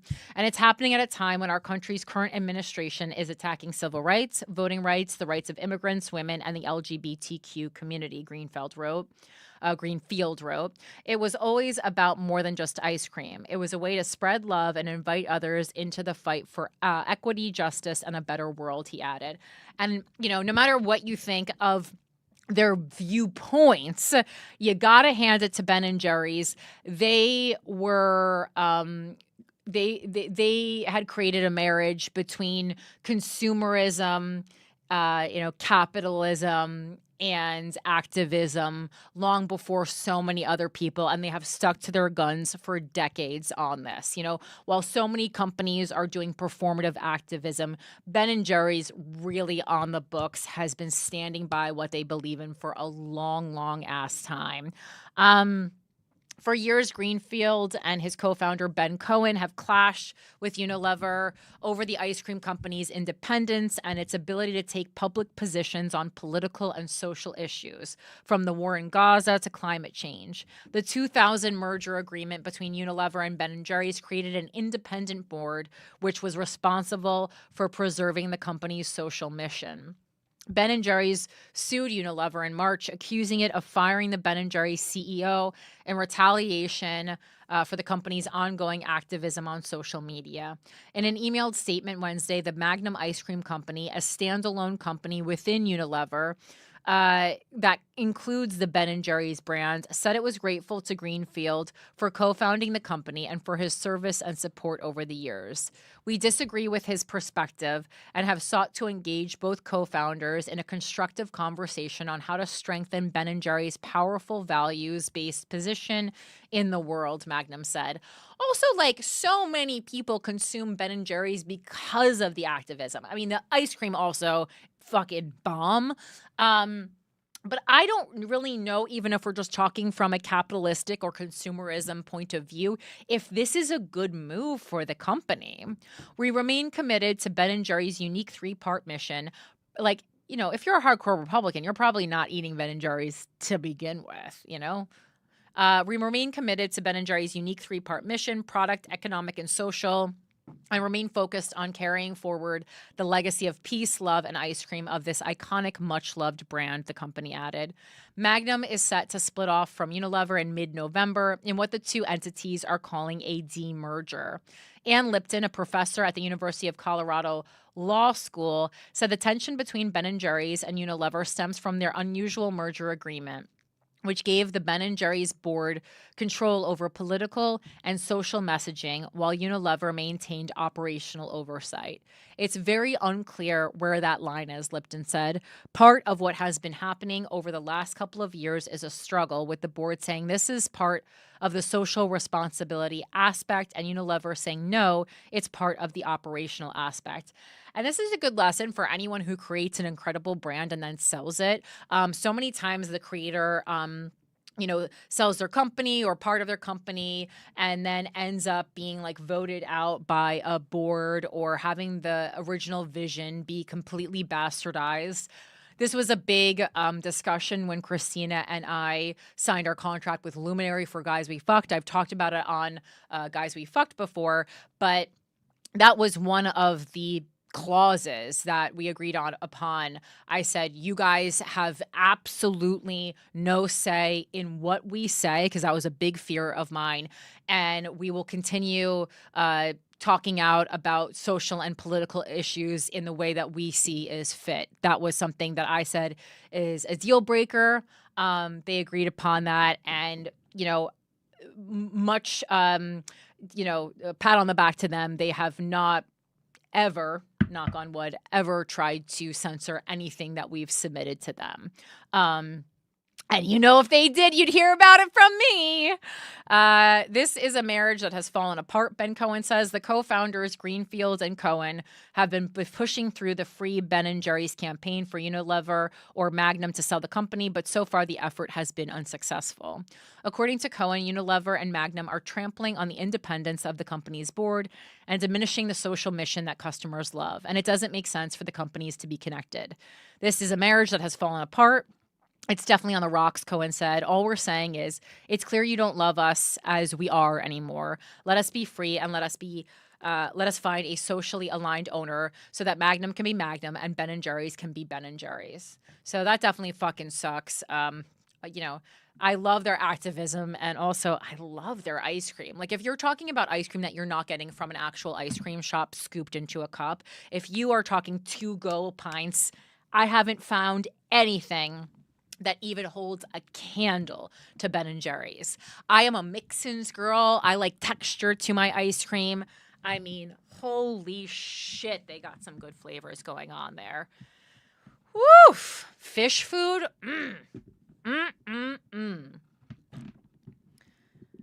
All right. I'm going to quickly talk.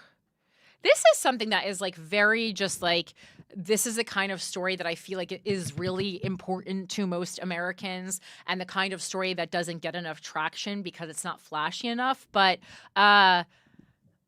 unemployment rate very high right now. This is from CNN. America's job market flashes yet another warning sign about the economy. And this is unfolding, but it's a summary because it's a video. It says the latest employment snapshot from the Bureau of Labor Statistics paints a bleak picture of the current state of the economy under President Donald Trump. There's labor market deterioration. Just 22,000 jobs were added in August, which is dramatically lower than the economists' expectations, which was for 76,500 new roles.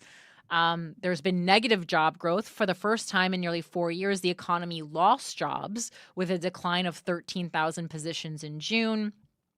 Rising unemployment rate. The jobless rate rose to 4.3%, the highest level since 2021. and stagnation. The data underscores the extent to which consumers and businesses are struggling to accommodate the weight of tariffs, stubborn inflation, the decline in America's crucial immigrant workforce, and overall economic uncertainty. So I think that's something very important. Again, one of the biggest criticisms of the left is that we are supposed to be the party of working people, and we don't talk about fucking almost anything that affects working people. In fact, there was like a poll that I saw floating around today. I'm going to go to my phone for a second. So many places. Oh boy. Wild. I love people just really fighting in my comments. That's so fun. I'll get to that later. Because I wanted to break the news online about Jimmy Kimmel. But here it is. Where's this like little poll that I saw floating around about how much fucking people hate Democrats? It's not good. Where was this? Maybe my friend Britt posted it. Sorry, please hold. I just thought this was very interesting. God damn it. Where is so much information? Where is this? Democrats poll revealed, something like that. I don't know. I can't find this, but it was like, okay, Democrats. It was just a poll basically talking about how in staggering numbers, like the results were that people, like it was kind of like, what can the Democrats do to get more people on their side? And an overwhelming amount of people actually responded to this survey by saying that it would help the Democrats to become more moderate and that they were too liberal. And I thought that was actually just like very weird, because if anything, it seems like the criticism that I hear from most people about the Dems is that they're too moderate. They're diet Republicans. They're Republicans light. So like that didn't really make any sense to me that was what they found in this poll. It didn't make sense at all. Where is this? Oh, here. Okay. So my friend did. Yeah, I don't know. Did you see this, Mike? No, I did not, but let me Okay. take a look. Yeah, there's a lot of polls going around this week, too. There was also a poll circulating about murders, politically motivated murders by decade, left-wing versus right-wing. And it's, the right-wing is winning by a lot. The closest we have been is in modern times in the past decade, 2015 to 2025. It was 37 on the left and 107 on the right. So meaning 37 left-wing murderers and 107 right-wing murderers. But historically, much more on the right. But it is interesting to trace that in the past 10 years, more left-wing murderers than ever before by a pretty large percentage, because in the previous decade, it was 45 murders by right-wing killers and such a small amount by left-wingers that they don't even have a number in the column. In the time period 1995 to 2004, there were no left-wing murderers and 195 right-wing murderers. 1985 to 1984. Actually, in this bracket, left-wingers do take the cake with 14 left-wing murderers and only 8 right-wing murderers. And then 1975 to 1984, it's like, again, such a small amount that they don't even have room to put a number in there for left-wing murderers and 36 right-wing murderers. So that's an interesting stat. A lot of polls circulating, fun times all around.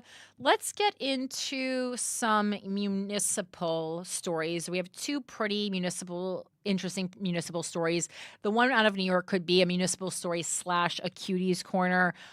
This is an issue near and dear to my heart, the horse ban.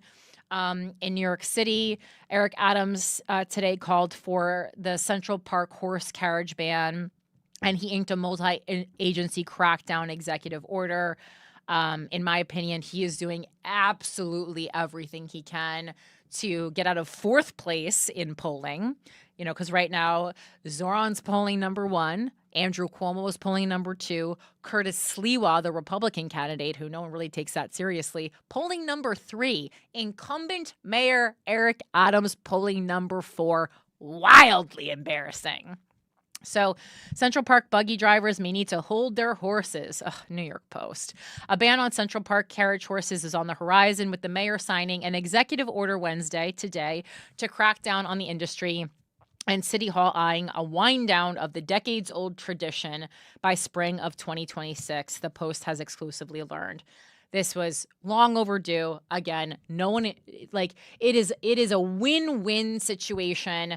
Only 200 people are going to be mad at the mayor for this. So it's really a win-win. New Yorkers don't use this, and many, many New Yorkers are outraged by this. And again, it's only about 200 people who are going to need to find another job, and it's a move that the mayor should have made a long time ago.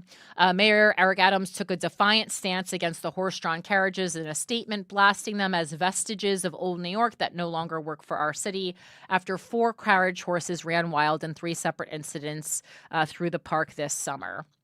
He's probably worried that someone's going to get trampled and die, and he doesn't want that on his resume. While horse-drawn carriages have long been an iconic fixture of Central Park, they are increasingly incompatible with the conditions of a modern, heavily used urban green space, the mayor said. And yet again, not one fucking New Yorker uses these. This is only for tourists. While the New York City Council must approve a complete ban, Adams said his anti-carriage order will ensure city agencies are doing everything in their power to prepare for a city council ban on the horse carriage industry and to strengthen oversight and enforcement in the meantime. I also think because Zoran is, suspected to be the winner, or expected to be the winner of the race by a landslide as it stands now, and he has a very good pro-animal stance on most things, that Eric Adams probably wants to get a little bit ahead of himself so he can probably take credit for this, That enforcement would include crackdowns on existing regulations through the Department of Consumer and Worker Protection, Parks, the Health Department, and NYPD. Under the executive order, the NYPD is ordered to immediately prioritize enforcement against horse-drawn carriages that illegally solicit fares or drive in traffic and bicycle lanes, the latter of which may be impossible for buggies to avoid given Central Park's recent loop redesign. The Department of Transportation will study current locations where passengers can board the buggies and find relocation spots to less frequented areas of Central Park. The City Council is now considering Rider's Law, named after a horse who collapsed and died, which aims to ban the carriages, but it has been stuck in the Health Committee since last summer. A source familiar with the matter said the administration is hopeful that by voicing an opinion, it will give Rider's Law a much-needed push. We need the council to do their job, step up, and work with us on comprehensive reform, the mayor added. Adams cited Ryder, as well as the death of fellow horse lady just last month, as some of the troubling incidents that raised the alarm on the issue. Wednesday's executive order, dubbed Preparing for the Cessation of Horse-Drawn Carriages in New York City, also described animal welfare concerns such as exposure to traffic fumes, noise, hard pavement, and extreme heat. And then it talks a little bit more about the horses. But, I mean, this was a long fucking time coming. Again, it was it was something I was doing day one. And then the mayor of Dearborn, Michigan, also making headlines this week. And this was so interesting. This is from the Detroit Free Press, not to be confused with the Free Press. This is a local news source. Dearborn mayor tells resident he's not welcome in city after opposing sign for Arab leader. And I did research who this Arab leader was, and I did watch the actual video. So, because I feel like sometimes you need to hear people say it to really understand like how it came out. Sometimes when you read things, it's just not the same. Let me stick this into the archive because boop boop boop boop boop. Oh, I'm the first person to try to get past the paywall on this article. Interesting. Well, I'll start reading it. All right. So the mayor of Dearborn ripped into a resident who objected to the placing of 2 signs in the city honoring an Arab American leader, telling the resident he's not welcome here.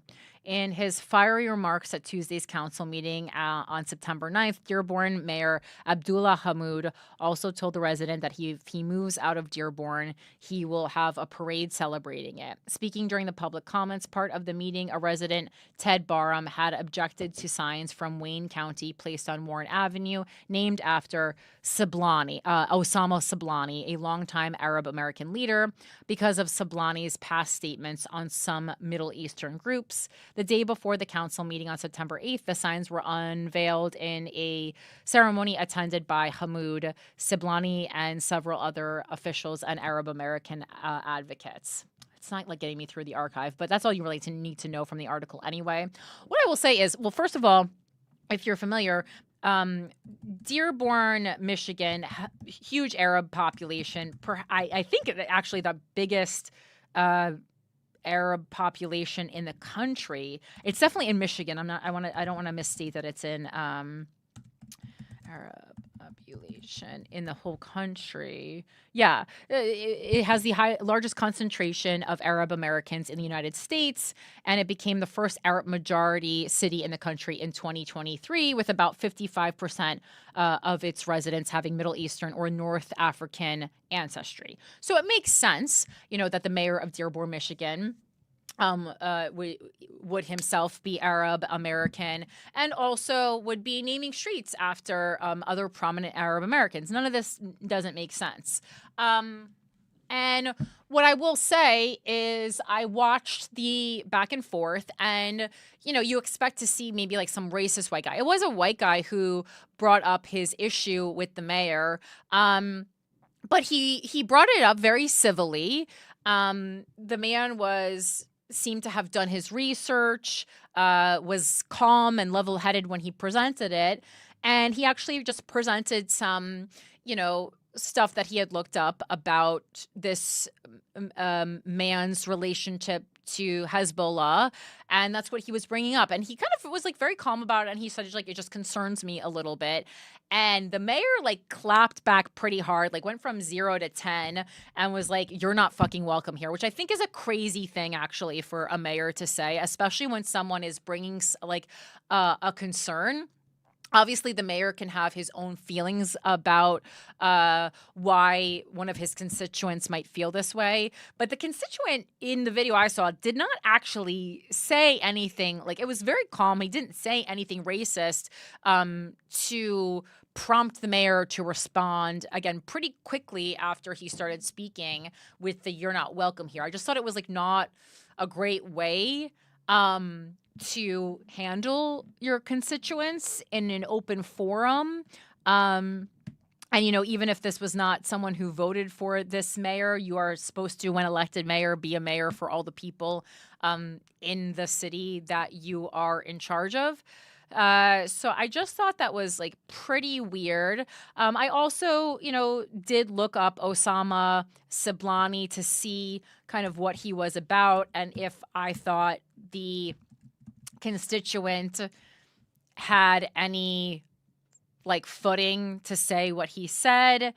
And it also didn't seem like Sablani had anything that jarring where he couldn't have a street named after him. I mean, especially in fucking America, we have crazy people who streets are named after. But it just didn't really seem like anything was out of line for this guy to have a street named after. He seemed like a pretty normal Arab American, no, and someone who is a prominent figure in Michigan in general. Again, he was inducted into the Michigan Journalism Hall of Fame in 2013.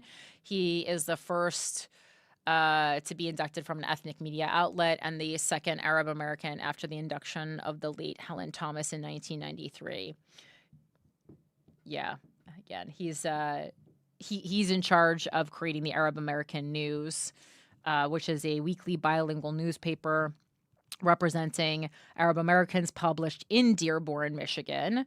It began publishing in 1984, and the publisher is this guy, Osama Siblani, who is a Lebanese-born man. It is believed to be the oldest and largest Arab American newspaper. And again, we certainly honor lots of people. I think it would be hard to find someone who has what everyone can agree is a squeaky clean list of viewpoints or resume, but nothing jarring when I looked up this guy. But also, I think the mayor's response was really bad. Really not a good response for a mayor, especially after you watch the interaction. So I thought that was interesting because that's been kind of really going pretty viral for a municipal story this week. Absolutely. Okay. Well, I've now closed this and lost this. And then the last thing that I want to talk about, and, in my opinion, obviously the Charlie Kirk aftermath was huge this week, but the biggest news story when we're talking about news stories is these, lynchings in Mississippi. Really fucking crazy stuff. Every now and again, we see stories of these lynchings. Or lynchings in the U.S., and it is equally horrifying every time. So I wanted to leave a lot of space to talk about that. But this is our last and main story for the day, unless you want to hear Erica Kirk singing, which that's a whole other thing. Just Erica Kirk's behavior. I really don't like to judge people who are grieving. A lot of you sent me videos of Erica Kirk, again, Charlie Kirk's widow, on Instagram. Filming her talking to his corpse in the what's the word? I literally, what's the word? What's the box? I have one in my house. What the fuck is the word for the box that you keep its body in? A coffin? Yes, I was like, what? The word just left me. Talking to the body in a coffin, and then kind of making a public statement where she basically seemingly threatens people like this is not the last you're going to hear of us. Very strange behavior. A lot of people are saying that it's extremely performative.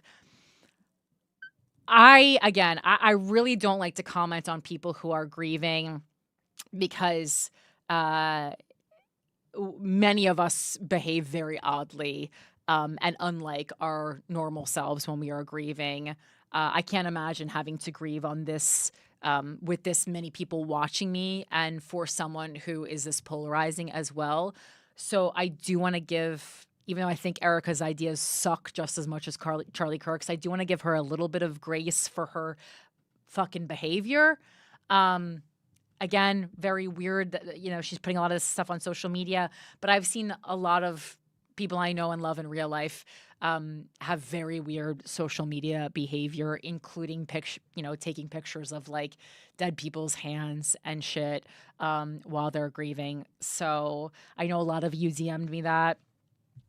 That's all I have to say about that. I really try to make it a point to not be judgmental of people when they're going through something like that.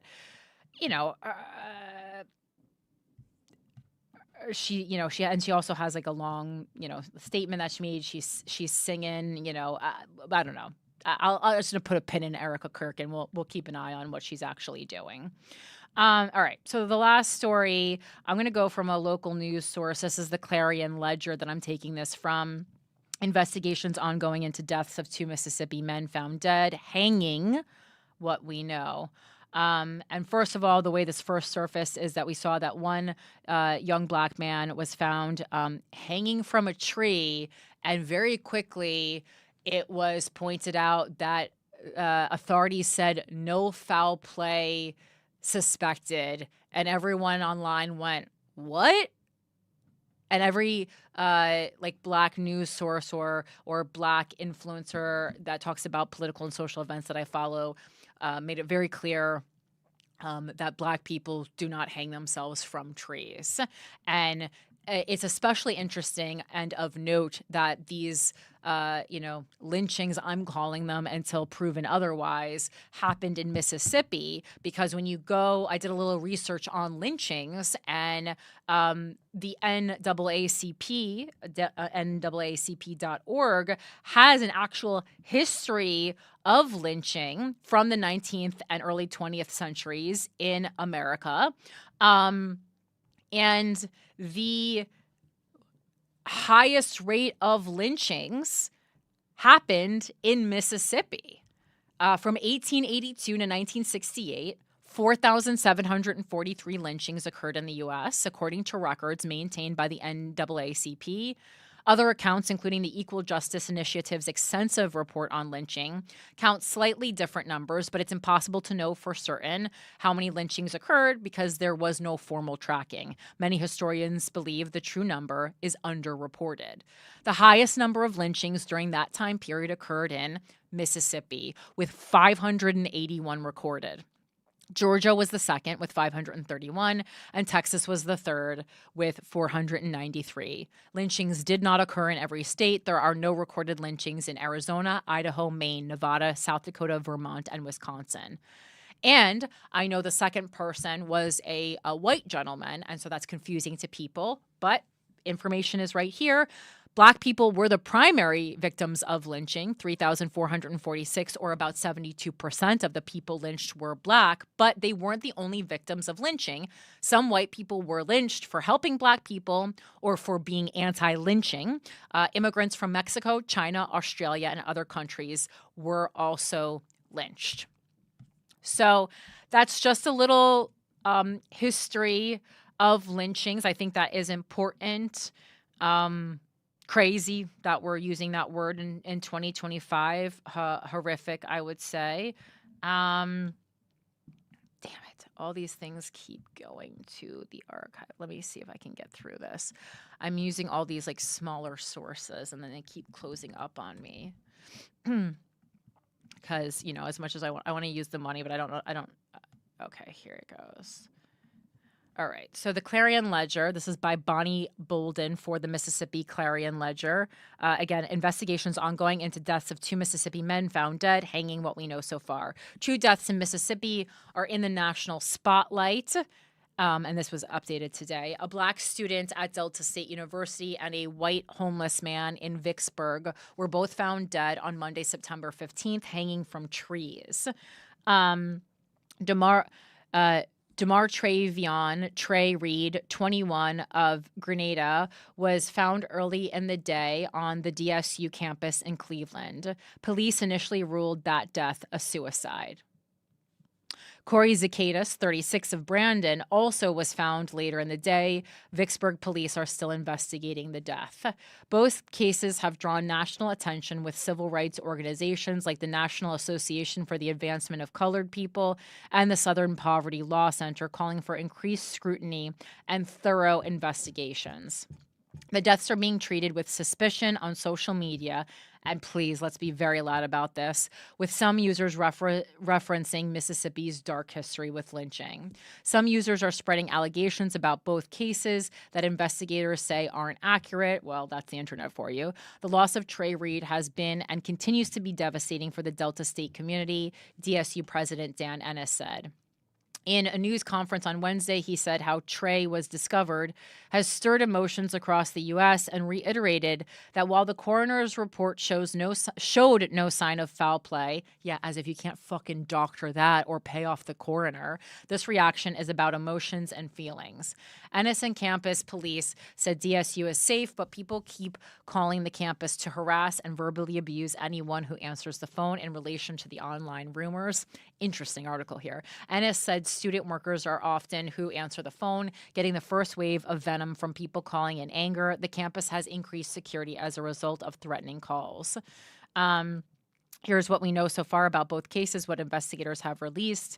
Who was the man found dead at Delta State?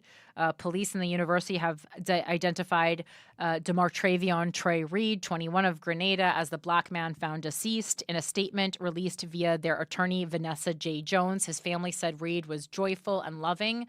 The Clarion Ledger normally does not reveal the names of those who died by suicide, but the University of 2700 announced the name in a public setting. When was Reed found? Reed's body was found early Monday. He was hanging from a tree near the pickleball courts and Court of Governors dormitories.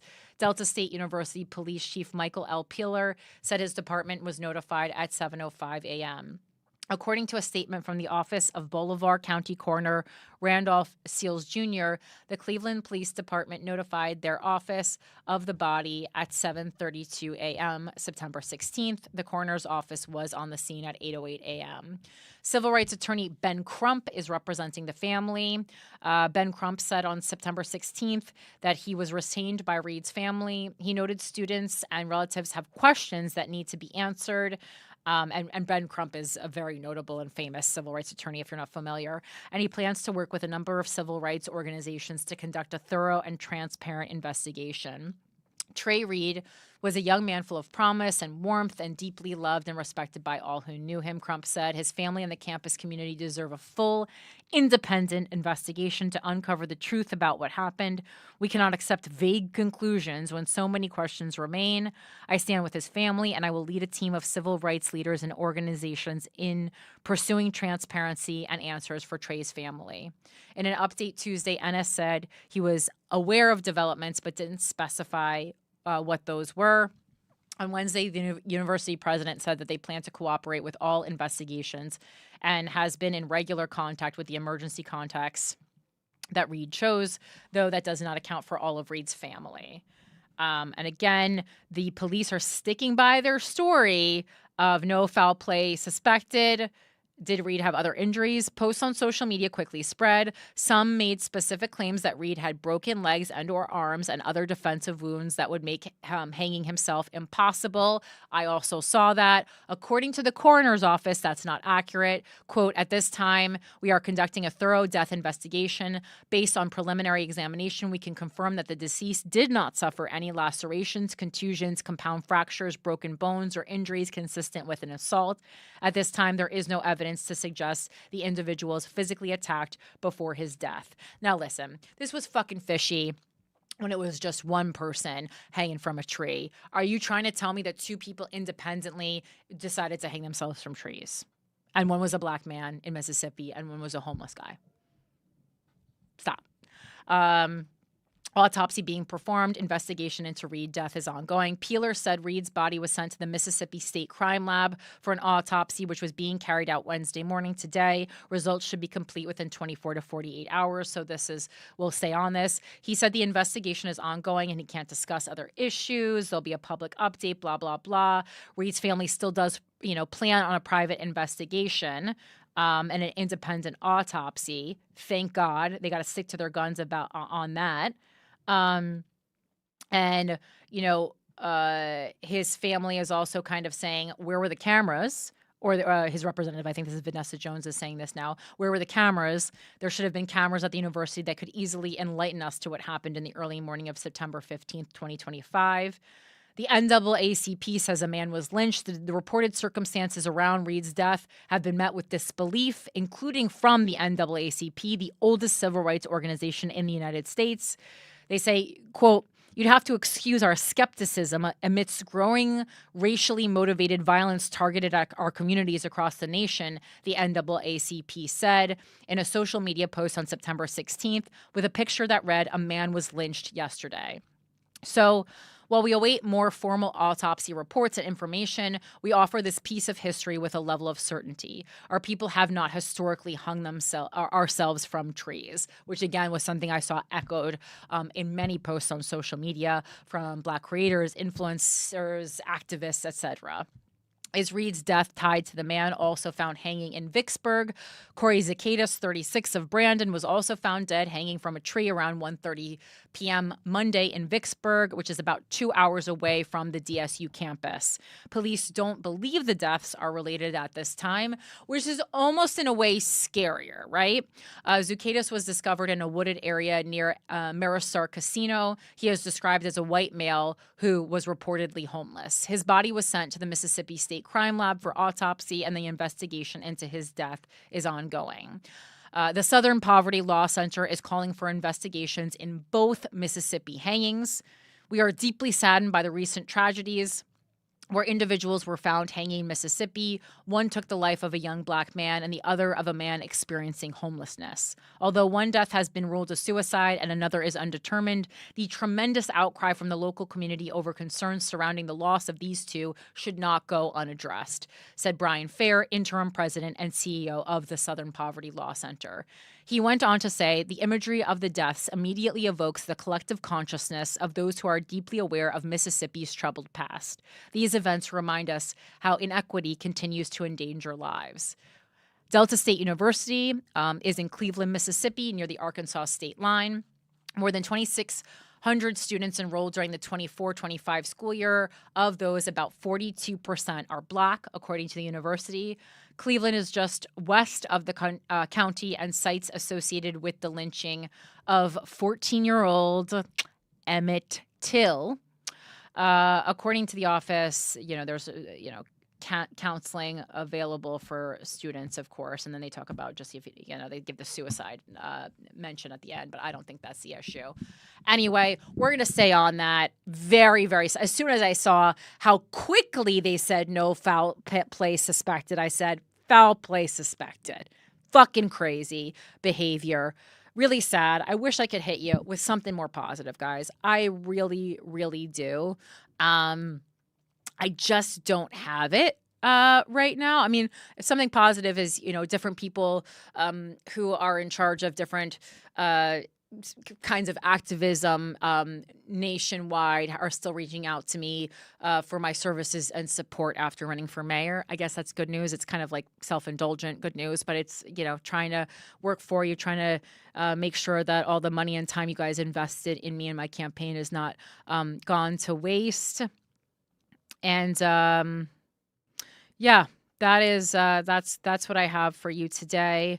Odd to do plugs after this, but gotta do plugs, guys. So first off, I'm doing this in the order that they're happening. Tokyo, Japan, October 4th. It's a Saturday. I am performing on an English show in Tokyo, Japan. So fucking excited that, again, Tokyo Comedy Bar. Tickets are in the Instagram, on my Instagram, on my Linktree link. It's also on my X and everything. But if you find yourself in Tokyo, Japan, if you have a friend in Tokyo, Japan, let them know. It's also good to support in general if you're in Tokyo because stand-up comedy doesn't exist in many countries. And this is kind of the start of that scene in Tokyo, which is really exciting, It's good to have this freedom of expression everywhere. So that's number one. Los Angeles, October 22nd. Gash at the Comedy Store. This is almost sold out. Again, there's like 15, 20 tickets left. So if you're thinking of coming, you got to get your ticket now. I have people already booked. I'm so excited.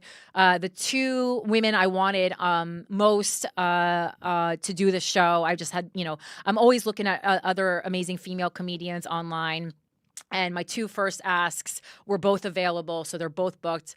I'm so excited to have them on the show. I always keep this lineup secret because I just think that's like more fun. It's more exciting. But they're great people and great comedians. Well, I mean, I'm saying great people. I don't know them that well personally, but they're really fun comedians, and I'm excited to have them on. And then, of course, November 14th. That's a Friday. New York City, New York. Comedy Festival. Guys We Fucked Live presents Slutsgiving. This is a 12-year in the making love letter to our fuckers. It's going to be so fun, interactive. It's going to have, the energy of shows that you might have seen us do live before, but not the same format. We're going to bring out a whole new amazing show for you. Eric Freddy is going to be there. Really exciting, especially after you guys finally know Cat's Out of the Bag. The book, 101 Podcasts That Changed How We Listen, did come out yesterday. And Guys We Fucked is one of those 101 podcasts. And we are so fucking proud. We're in there with Serial, WTF, Savage Love Cast, My Favorite Murder. And we're so, so, so proud to be on there. The criteria to be included in this pantheon was to have done something in podcasting that no one else has done, to leave a mark, to kind of approach a genre in a new way. And I'm just so excited that Christina and I are in there. So, get a copy. The book's by Sean Mallon. If you want, it's by Chronicle Books, or just check it out, or just go to a Barnes & Noble and read our segment. We're on page 200 if you're interested. But of course, if you're coming to any of my live shows or our live shows in the future, if you have a copy of the book and you want it signed, and this is a rule for anything that we always do, we are always, always happy to sign books for you. And if it's a show where it's too large of an audience and we can't do a meet and greet, a lot of times at theaters, sometimes we can't. We always try to. But if we can't, you can always hand your book to one of the staff members, and we always do try to go out of our way to sign those in the green room and then get them back to you. Very important to us. We appreciate you so much. Mike, do you have anything that you want to promote? Yeah, tomorrow night's the big night. Armored League is back at Melrose Ballroom. Tickets still available at thearmoredleague.com. And Anxiety Attack also tomorrow night. So if you don't feel like fighting, feel like laughing, head on over to Anxiety Attack. Both great shows. Been to both. Been on Anxiety Attack. Great shows that Mike has going on there. So definitely check that out. And we might get you in the armor soon. What? We'll see. This is the first I'm hearing of that. But anyway, thank you so much for being here. As always, if you want to join the Patreon, it's patreon.com/withoutaCountry. If you want to email me, it's withoutacountrypodcast@gmail.com. Still really interested in those municipal stories, domestic violence, anything like that. But specifically, would love to know what's going on in your town municipality-wise. Make sure you're registered to vote. Yesterday was, National Make Sure You're Registered to Vote Day. It has a cleaner name than that, but I can't remember the official title. And make sure you're following me on social media. Philanthropy Gal on Instagram and on X and on TikTok. I think it's still that. Sorry, I changed some of my handles when I was running for mayor. And then Without a Country podcast on Instagram for the show. And make sure you're subscribed to the YouTube. And of course, Mike is at Them Harrington. Thank you so much for being here. I appreciate your support. I appreciate your interest in having discussions, your open-mindedness, your critical thinking. And remember, always ask people you're fighting with to cite their sources. It shuts down an argument real fast. Love you so much. Have a great week. Bye.